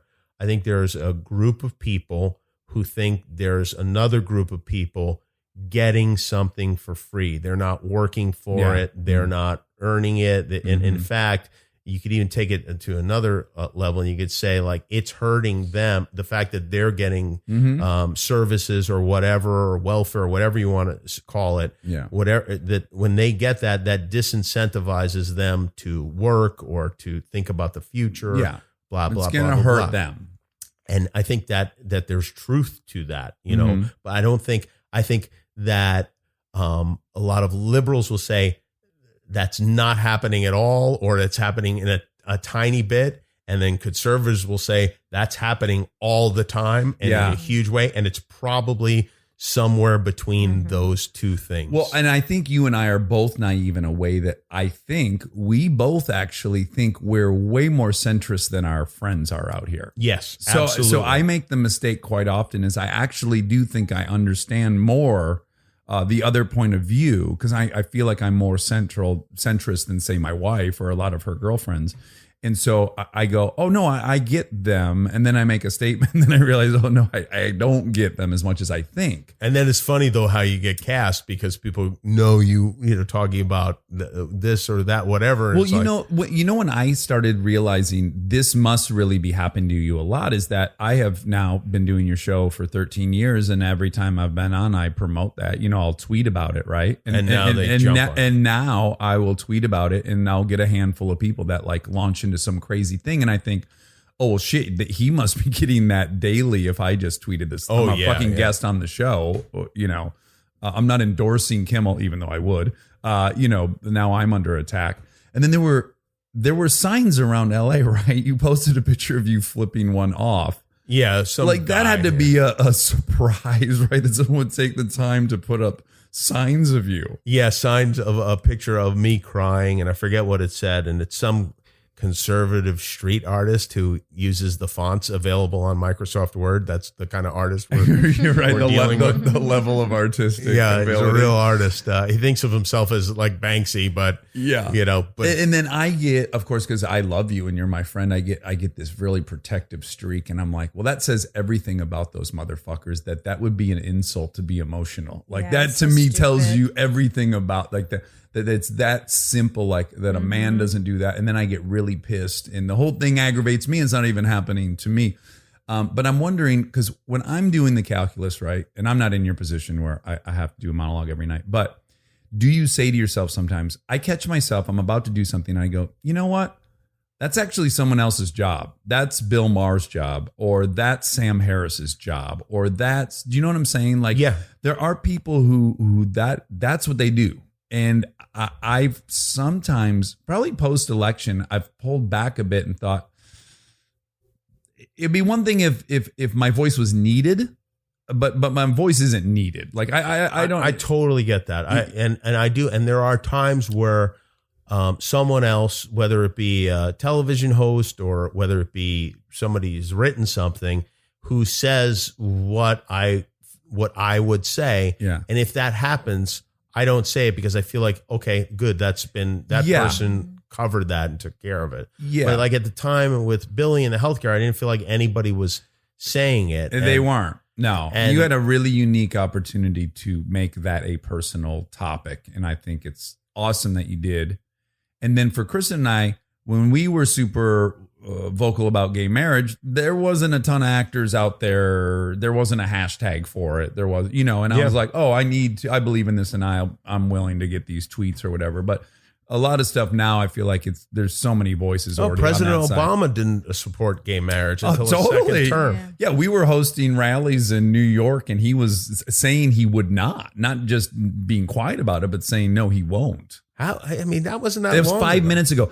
I get a little pissed. And again, this is where I feel like I'm centrist, is that remember when the Russian Olympics happened and a couple of their big complaints about the Russians were that they were killing dogs in the street getting ready for the Olympics. Right. And I'm like, we kill 1 million dogs a week here in America. Yeah, it's not like right. we don't kill dogs. We're doing it in a shelter. You can't say that's unique to them. Yeah. And then their policy on gay people. I'm like, 5 minutes ago, our president said he wouldn't support it. Like, we can't be on a fucking moral pedestal, 10 minutes later. Yeah, we do that, a lot. though. Yeah. Yeah. Like, we forget that 2 hours ago we had a completely different opinion. Yeah, we love human rights and oh yeah, all this stuff. We criticize other countries, and then you drive past somebody who's been sleeping on the same corner every day for like 3 years. Yes.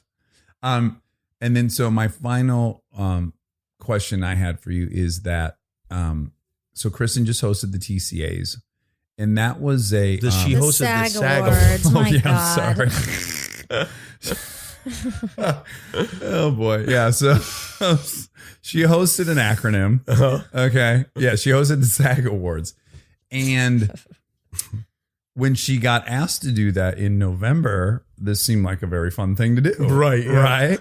And then this very important movement happens. The Me Too Time's Up thing happens. And then the Golden Globes are almost solely, from my perspective, about that issue. Yeah. And now she was then in a position where, oh my God, this whole show now is about how much do I acknowledge it? How much do I not? Who wears the pins? Who doesn't do this? And just the fucking weight of hosting that show now is so tremendous that, I mean, she seemed to be fine with it, but I was like, this really takes the fun out of it from my perspective. And do you feel at all going into hosting the Academy Awards of like, fuck, man, this is why this year am I hosting? Yeah, and it doesn't help to be a white male either. Oh, yeah, it's the last person that needs to be up there. Yeah, right. Like nobody wants to hear what I think. Yeah. But yeah, there's, it's tricky, and you don't even know, you can't even prepare for it a few weeks in advance because you don't know where hourly. people's heads are going to be, Yeah. and there's, something new like every 3 days. Yeah. So it's hard to figure it out. I mean, I think I have, a general sense of, and I've been in this situation before where there was some touchy, whether it be like, Oscar So White, that, that kind of thing. And the Emmys. What was that? When Oscars are so white. I thought you said Oscar Del White. Oh, like no, that no. was a Latino director who won or something. But there seems to be some cause or some kind of problem or something each year. And this is where I can a little Now. bit see the point of view of the conservative middle American viewer, which is my memory of Whoopi Goldberg hosting or Letterman hosting or City Slickers hosting. It wasn't political. I mean, there may be there'd be one or two jokes, but there was not a theme of that award show every year, like whatever social issue they were tackling. It just wasn't like that. Right. And I can't see I can sympathize with the critique of like, hey, just fucking celebrate the movies, Yeah, right. Well, not only that, you think about the people who are there and who are nominated. That breaks my heart. This is something they have been dreaming of their whole lives. 60 years somebody's been pursuing this thing. And they don't want that cloud over it. Yeah. And they don't want that, to have to apologize. I for felt being bad there. at the Golden Globes when Guillermo del Toro wins. But it starts by going like, okay, here are the all male directors. And I'm like, oh, way to piss on this dude's, you know, he comes from fucking Oaxaca, Mexico. He found his way to this country and he's our best director. And I feel the same way. I just was like, oh my God, this is ruthless. Especially for him, because he is. Yes. It's funny. I thought of him when you were saying all the directors are like assholes. And I was thinking, not him. Oh, yeah. I mean, there's certainly nice ones, but you hear amazing stories. So you're gonna have to acknowledge it, obviously, and that'll be that. Can I just want to air one grievance about the Academy Awards while I have you here, because this is as close as I'll get to being able to tell anyone anything. Okay. They always say 1 billion people watch that show. I don't believe that either. It's such a fucking horseshit. Super And Bowl let me just tell you, not 1 billion people watching the Super Bowl. Can I tell you why? Yeah. Why I know this? So the Academy Awards, what 50 million people watch in America, I think. I mean, we get the real numbers. That's Academy not a Awards? mystery. Yeah, 50 million. Or even somewhere. the Super Bowl is like 110 million. Yeah. Okay, so if the Academy Awards is getting 50 million viewers and we are a country of 300 million, that means that only 1/6 of Americans are watching it. Right. Right? But in order for 1 billion people to view this worldwide, 1/5 of the world would need to watch it. So you're expecting me to believe that I don't think 1/5 of the world speaks English. Exactly. You're expecting me to believe that the interest in this award show actually goes up as you leave this country. That's what would be required for them to get to 1 billion. There's no way. Yeah. Where do they get off saying this? I feel so offended by this. All I know is I've been out of the country when the Super Bowl was. There was one year I was in Europe or something, and a television with the Super Bowl on was not to be found. Didn't exist, right? No, people are like, what? No, we don't know. Yeah. Super. It's too late. Nothing is open. That's the one accent you're allowed to do, by the way. It's Italian. Yeah. Hey, I'm half Italian. I can do it. Yeah. I'm so upset I don't have any clear distinguishing. I can't really do anybody. You could do an English accent. You'd be It's fine. the one I can't do. Monica can't and I, we were just talking about this. The only ones I can seem to do are not in his English. You could do Australian also. You can get away with Well, I it. It's do okay. that quite often, and solely because, do you ever get pizza from Lucifer's Pizza? No, but I've heard you've talked about it a lot. You order as an Australian? No, the fucking outgoing message for some reason is an Australian. I don't know why, but this is the outgoing message. Thank you for calling Lucifer's Pizza. We've got 2 locations, Melrose and Hillhurst. For a Melrose location, press 1. For our Hillhurst location, press 2. That's it. I don't know why they would have picked. It doesn't get you in the mood for pizza. Yeah. Oh, you mean you want to have barbecue or something? It's a good pizza, Like, eat a though. kangaroo. It's worth it. It's worth going through it. Yeah. But now my new thing is I love Peaky Blinders so much. Do you watch Peaky Blinders? No, I don't, but my brother loves it. He loves it too. great. Damn it, is it good? You have to watch it with the subtitles on. That's my caveat. because I tried watching it without it and I thought the show was terrible. You can't And I understand. didn't realize I Can't was missing understand half of it, anything. but I was arrogant enough to think I was understanding everything, but then I had no interest in the show. This was that happened to me with Ricky Gervais's podcast. I was like, I can't understand. I missed 40% of this. Yes. Do you know who Sam Harris is? You listen to you probably From know this. Star Search, you mean? You know what's so funny? Someone said that today when I brought him up. Really? I'm like, Sugar yes, Don't from Bite. Fucking Star Search. Now he has this huge podcast. Sam Harris used to co-host Dancing with the Stars. Samantha Harris, is that what you're talking about? No. He's the third- one who got in a fight with Ben Affleck on Bill Maher about Islam. Oh, okay, right, yeah, okay. He's a neurosurgeon. He's a fucking one of the most. He's not a neurosurgeon. I'm sorry. He's a neurologist. He has He's a doctor. he's he has neurotic. He has a Correct. he has a doctorate degree in neurology from UCLA, and he's also a very outspoken atheist. And his podcast, he has like Harvard's professor of psychology on. So everyone he has on is a genius as well, right? And when you're listening to the podcast, I am like. I'm running on a hamster wheel as fast as I can to understand what they're saying. And I can keep up in my car. Like I can follow what they're saying. But he has if- no accent, though, right? no accent. He's The just terminology. He this- speaks very slowly, actually. He's just that smart, right? Right. And what they're talking about is so dense that I just really have to pay very close attention. But I can keep up. So I'm so obsessed with him. Kristen, for my sobriety birthday, reached out to him and said, would you go to dinner with us? He said yes. Very nice of him. We go to dinner and everything was going pretty well, but then all of a sudden plates started arriving, right?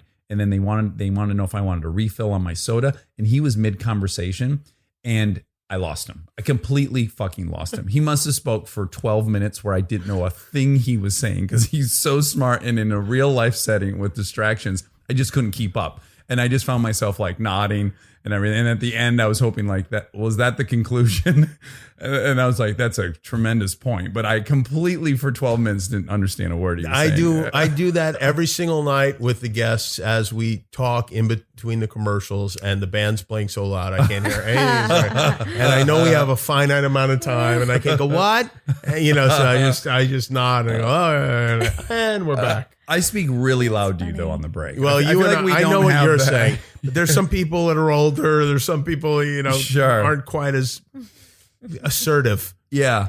And then so some of your guests are obviously they do a ton of the lifting for you. And then a lot of times you just have fucking Yes. duds, Like right? you, like when you're on, I'm like, whew, all right, I can take a solid 1/3 of the show off.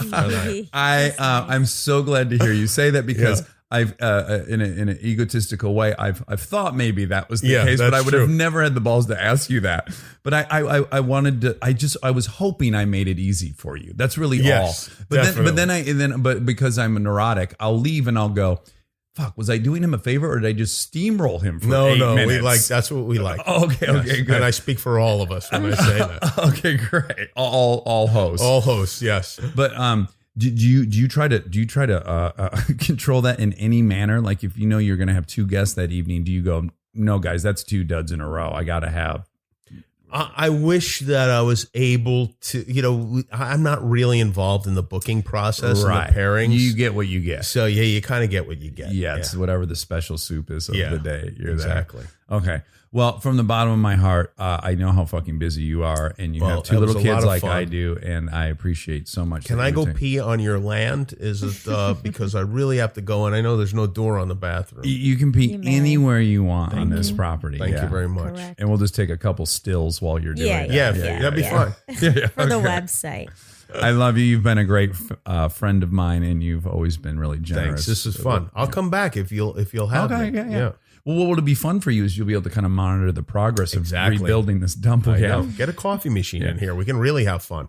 Speaking of our money neurosis, I have one right there. I have a Keurig. Oh. Yeah, if I'll hit that on the way out. Yeah. Keurigs are no good for me. I need the whole pot. You should fire up a couple pods though. While I'm You're like, oh, these outside. guys are wild. They're constantly playing great pranks on each other. Like Jimmy made coffee once. These wild, crazy Hollywood guys. All right, I love you. Thank you. Thank you. Stay tuned if you'd like to hear my good friend and producer Monica Padman point out the many errors in the podcast you just heard. This podcast is brought to you by Squarespace. We've talked before about Rob building our website on Squarespace, and I bring it up again because it's a perfect example of what they do well. Rob had all the pieces, the content, the vision, the ideas, but he needed something to actually take all that and make it public facing. And Squarespace was that bridge. Maybe you're in the same spot. You've been developing something, a business, a skill set, a body of work, and it's been private. It's been yours. But at some point, you're ready to put it out there, and that transition from private to public can feel like a huge leap. Squarespace makes it feel like a step. Beautiful templates, built-in SEO, email campaigns, scheduling, analytics, everything you need to go from "I've been working on this" to "here it is, come find me." All in one place, no code, no stitching together a bunch of different tools. So if you've been sitting on something and waiting for the right moment, this might be it. Head to squarespace.com/DAX for a free trial. And when you're ready to launch, use offer code DAX to save 10% off your first purchase of a website or domain. Monica, before we get into fact-checking the Kimmel episode, I just want to acknowledge that there's a ton of noise happening around us. And what is it, Monica? What are we hearing? What are the listeners hearing? Wood, metal being thrown into A huge vessels. dump truck. Yeah. There's a lot of concrete being loaded into a dump truck about literally 3 feet from the microphone, just on the other side of the window here in our clubhouse. So don't be worried. Don't think that your house is crumbling. It's not an earthquake. It's not an earthquake and your car is not breaking. It's us. Okay, Monica, what do we got? Okay. So you said that twice you mentioned that Jimmy has 2 kids. Oh, he has 4 But he has kids. 4 children. Yeah, I was probably talking about the new kids. You were talking about the kids. Yeah. Because his other children are not kids. They're not kids. They're grown-ups. But they're always his kids. That's true. So he has 4. Yeah. Okay, and then you mentioned that you have never done anything that requires instruction. Okay. And you really haven't, but you've done a couple things. You've done some things. Improv Oh, right. I did learn that. required some instruction. I don't know if you took the instruction, but you were in a class and you... Well, I certainly received the instruction. If I recall, there were 5 ways to add information to a scene, but I can only remember 2 of them. Okay. Tops. But you kept your ears open in that class. Yeah. And then you maybe learned how to do some car stuff? That I really did just figure out by All of it? disassembling things, paying attention while I was disassembling them and going, oh, well, they must go back together the way they came apart. Got it. So nobody taught you how to do any of that stuff? When I was in 12th grade, I rebuilt the engine in my Mustang, and Ken Kennedy's neighbor, Mark Toth, did show us how to, put the right pressure on the bolts for the heads and whatnot. So, yeah, there was some instruction there. Okay. Yeah. Jimmy talks about a book, book on tomatoes, Uh-huh. a very thick book on tomatoes. Yeah. And it's called Ripe. Oh, that's the book he read. It's called Ripe by Arthur Allen. Okay. There was a lot. Not Ethan Allen, the No. furniture baron of. You can't find it at Okay. Ethan Allen. Okay. I Googled, big book on tomatoes, and you would think one would pop up and it would be very clear. So many books on tomatoes. Oh, really? I had to ask Jimmy's wife what the book was. I'm in order glad to that find Molly it. helped us. She helped us. Okay, and then when you were talking about the food in Turks and Caicos, you said the food gets brought over from Miami 500 miles away, and you're very close. It's 575 nautical miles away. Which could be upwards of like 600 normal miles, right? Nautical miles we're talking are about longer. nautical miles. Yeah, I think they're a little longer than our standard mile. Okay. And then Jimmy Oh, they're really loading. Can you hear? There was a big cement dump in that Can you dump hear truck. it, Rob? I love it. Oh, great. Okay. Jimmy mentioned that the raindrops in Bora Bora were so heavy that they had a pint of rain in each one. Well, You I know. Yeah. I think you're nitpicking here. I think he was clearly in the world of hyperbole. He at that was, point. but this is my job. Okay. Don't come at my job. All right. Okay. Okay. So I tried to research how much water a raindrop could hold. Uh-huh.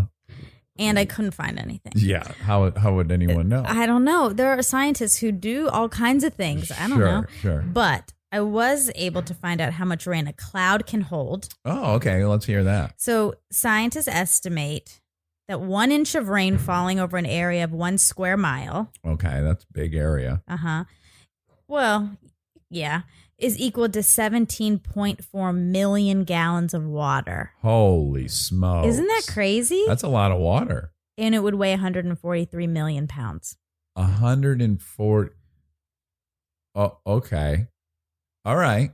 Well, a gallon of water is 8.8 pounds, I believe.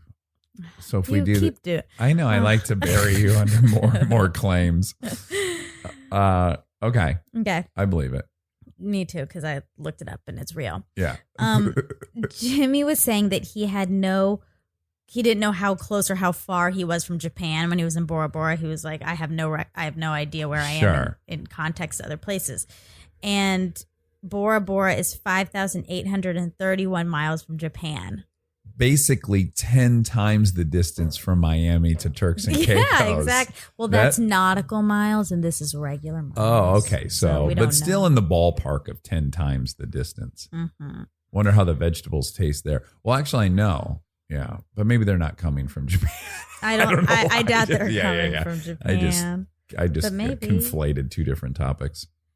When you were talking about your scariest moment in Bora Bora, you said there was a little island, and then 200 feet, and then another little island, and then 200 feet, and another little island. I actually couldn't find the exact footage.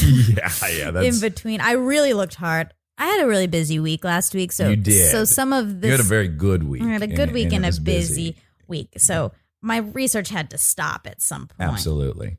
But Bora Bora, the island group is 12 square miles. So I don't know where you were in those islands, but there's a chance you swam 12 miles. Well, here's what I can say is, the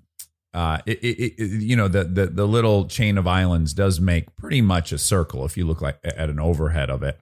And then there's this big island in the center that we were talking about where Jimmy was evacuated to. Volcanoes. So that ring, I guess they're saying, is probably 12 miles, right? Or if it's 12 square they're saying miles. 12 square.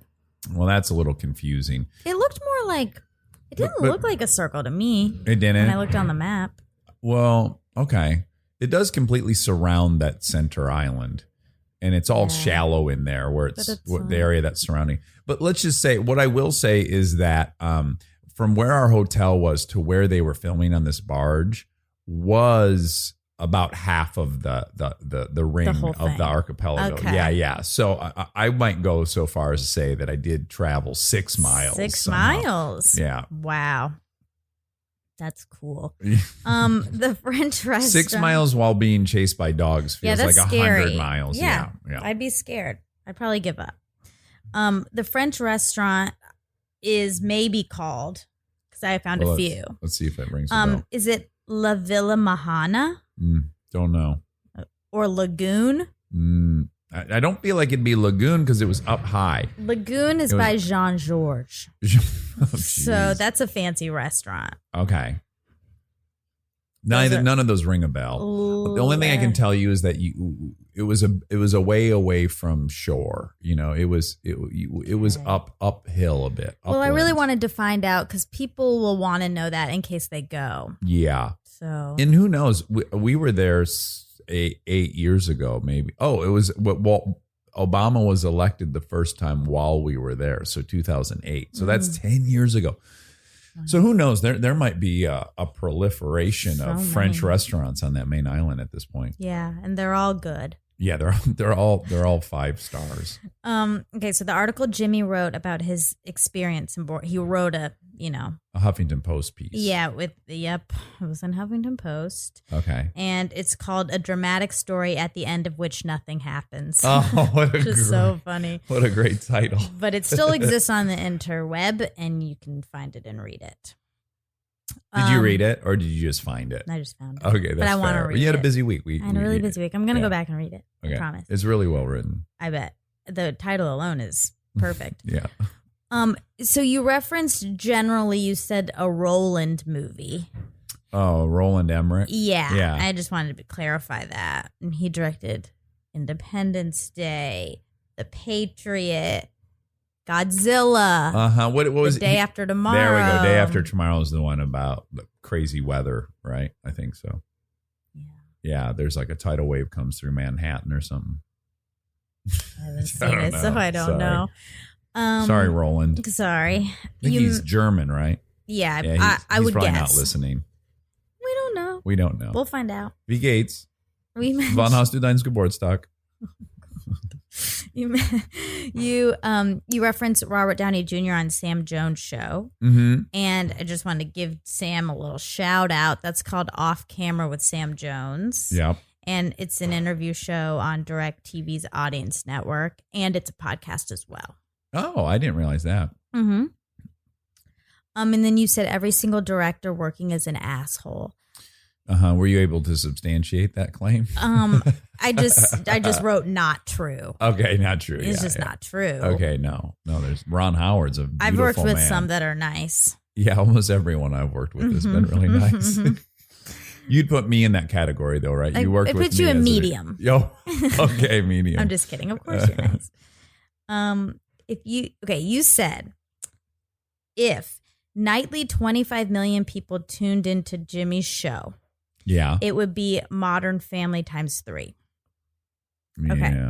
So today's numbers, I have some inside scoop on Modern Family. So I was really able to get. Yeah, your roommate is accurate. a producer on Modern Family. She was. She's no longer. Okay. She works on another show now.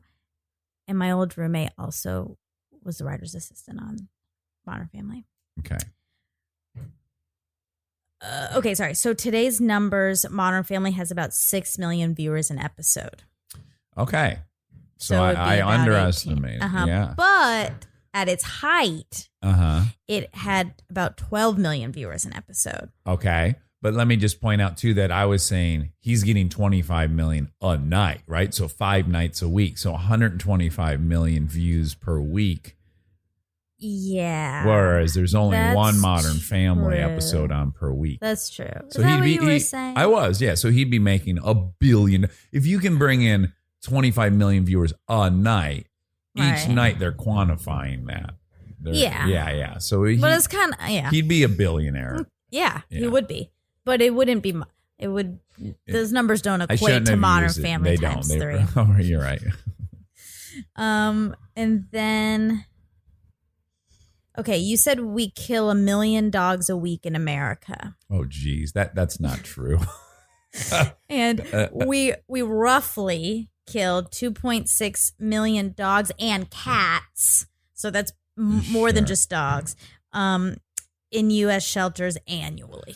Okay, great. So not 1 million. I mean, not great, but that's better a lot. than 1 million dogs a week. Yeah, that'd be 52 million dogs and cats a year.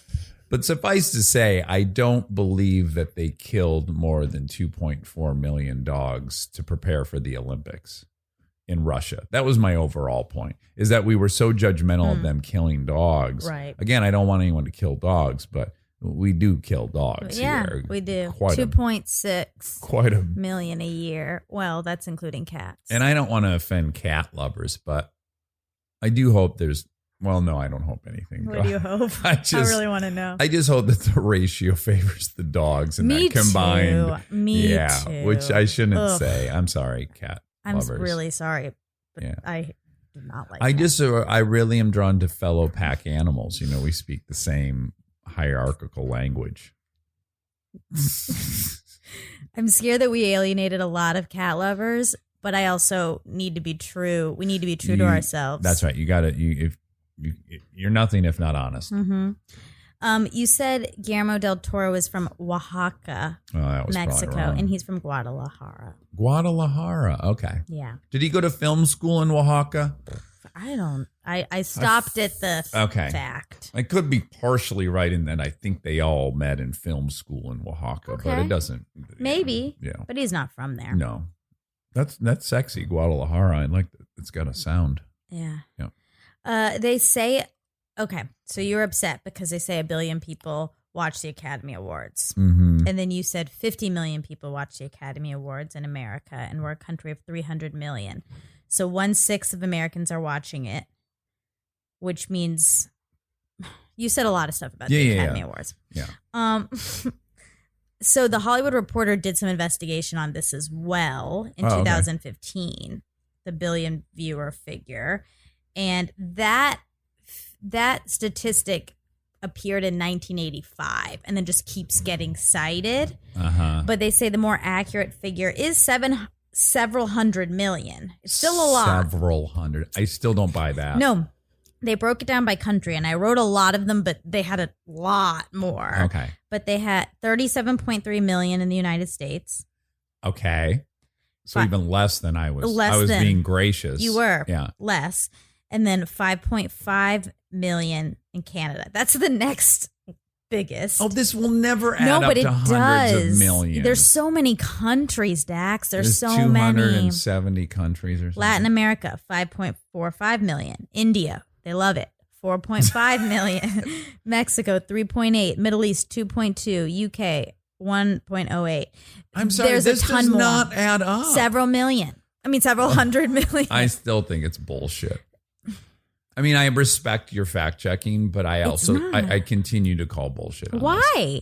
There Because are if numbers. only 37 million Americans are watching it, that's 1 in 10 But even if 1 million Iranians. of all the countries, Yeah, all right. then you're already at I don't think 200 they give a and something shit. Okay. million. And we have 3. It makes sense. It's such an arrogant claim. I stand by The that. billion is a problem, but Yeah, it's an several hundred embarrassing million. claim. We're coming up on it. Okay, the current U.S. population is 323.1 million. I'll round down to 300. You rounded down. Yeah, I'll continue to do so on this I think you should be podcast. accurate now that you know the facts. I already knew it was 320. But It's 323. Okay, you sound like an 0.1. asshole saying 320. Just keep it at 3. Like, look, India's got about 1 billion people, right? Let's just say that. I'll find out. And the then exact China's got like about 1.5 billion people. Just say it, out of convenience number. I think you and should, efficiency. I think you should say the truth. Okay. Well, I'm going to have to post all these figures all over the walls in this room. Yeah, so you remember exactly. Sam Harris just wanted to Double clear up, shout out. clear up his credentials. Yeah. Because first you said he was a neurologist, then I corrected you. Then you said he has a degree. No, I said he was a neurosurgeon accidentally, Oh, which he's definitely not a neurosurgeon. right. Yeah. And then I think I don't know what you said, but you said he has a degree in neurology. Yeah. From UCLA. PhD. Sam Harris's credentials are he has a BA from Stanford in philosophy and a PhD from UCLA in cognitive neuroscience. So Does that go under the umbrella of neurology? I do guess not know. Okay. That's all. That's it. Okay, Yeah. great. And then I wanted you to find out exactly how many pounds Rob gained. Oh, I asked you and to I do that and you didn't- did not. I did not follow do that. through. We'll just pepper that into another fact check. Okay. Completely off topic. Okay. No one will remember. Let's say I interview Diane Sawyer. She's still with us? Yeah, I believe Okay. so. So let's say I do that. And then you just say in that fact check, you said Rob McElhenney gained a bunch of weight. What was it? Because no one will remember. Okay. All right. That's all. Love you. Love you.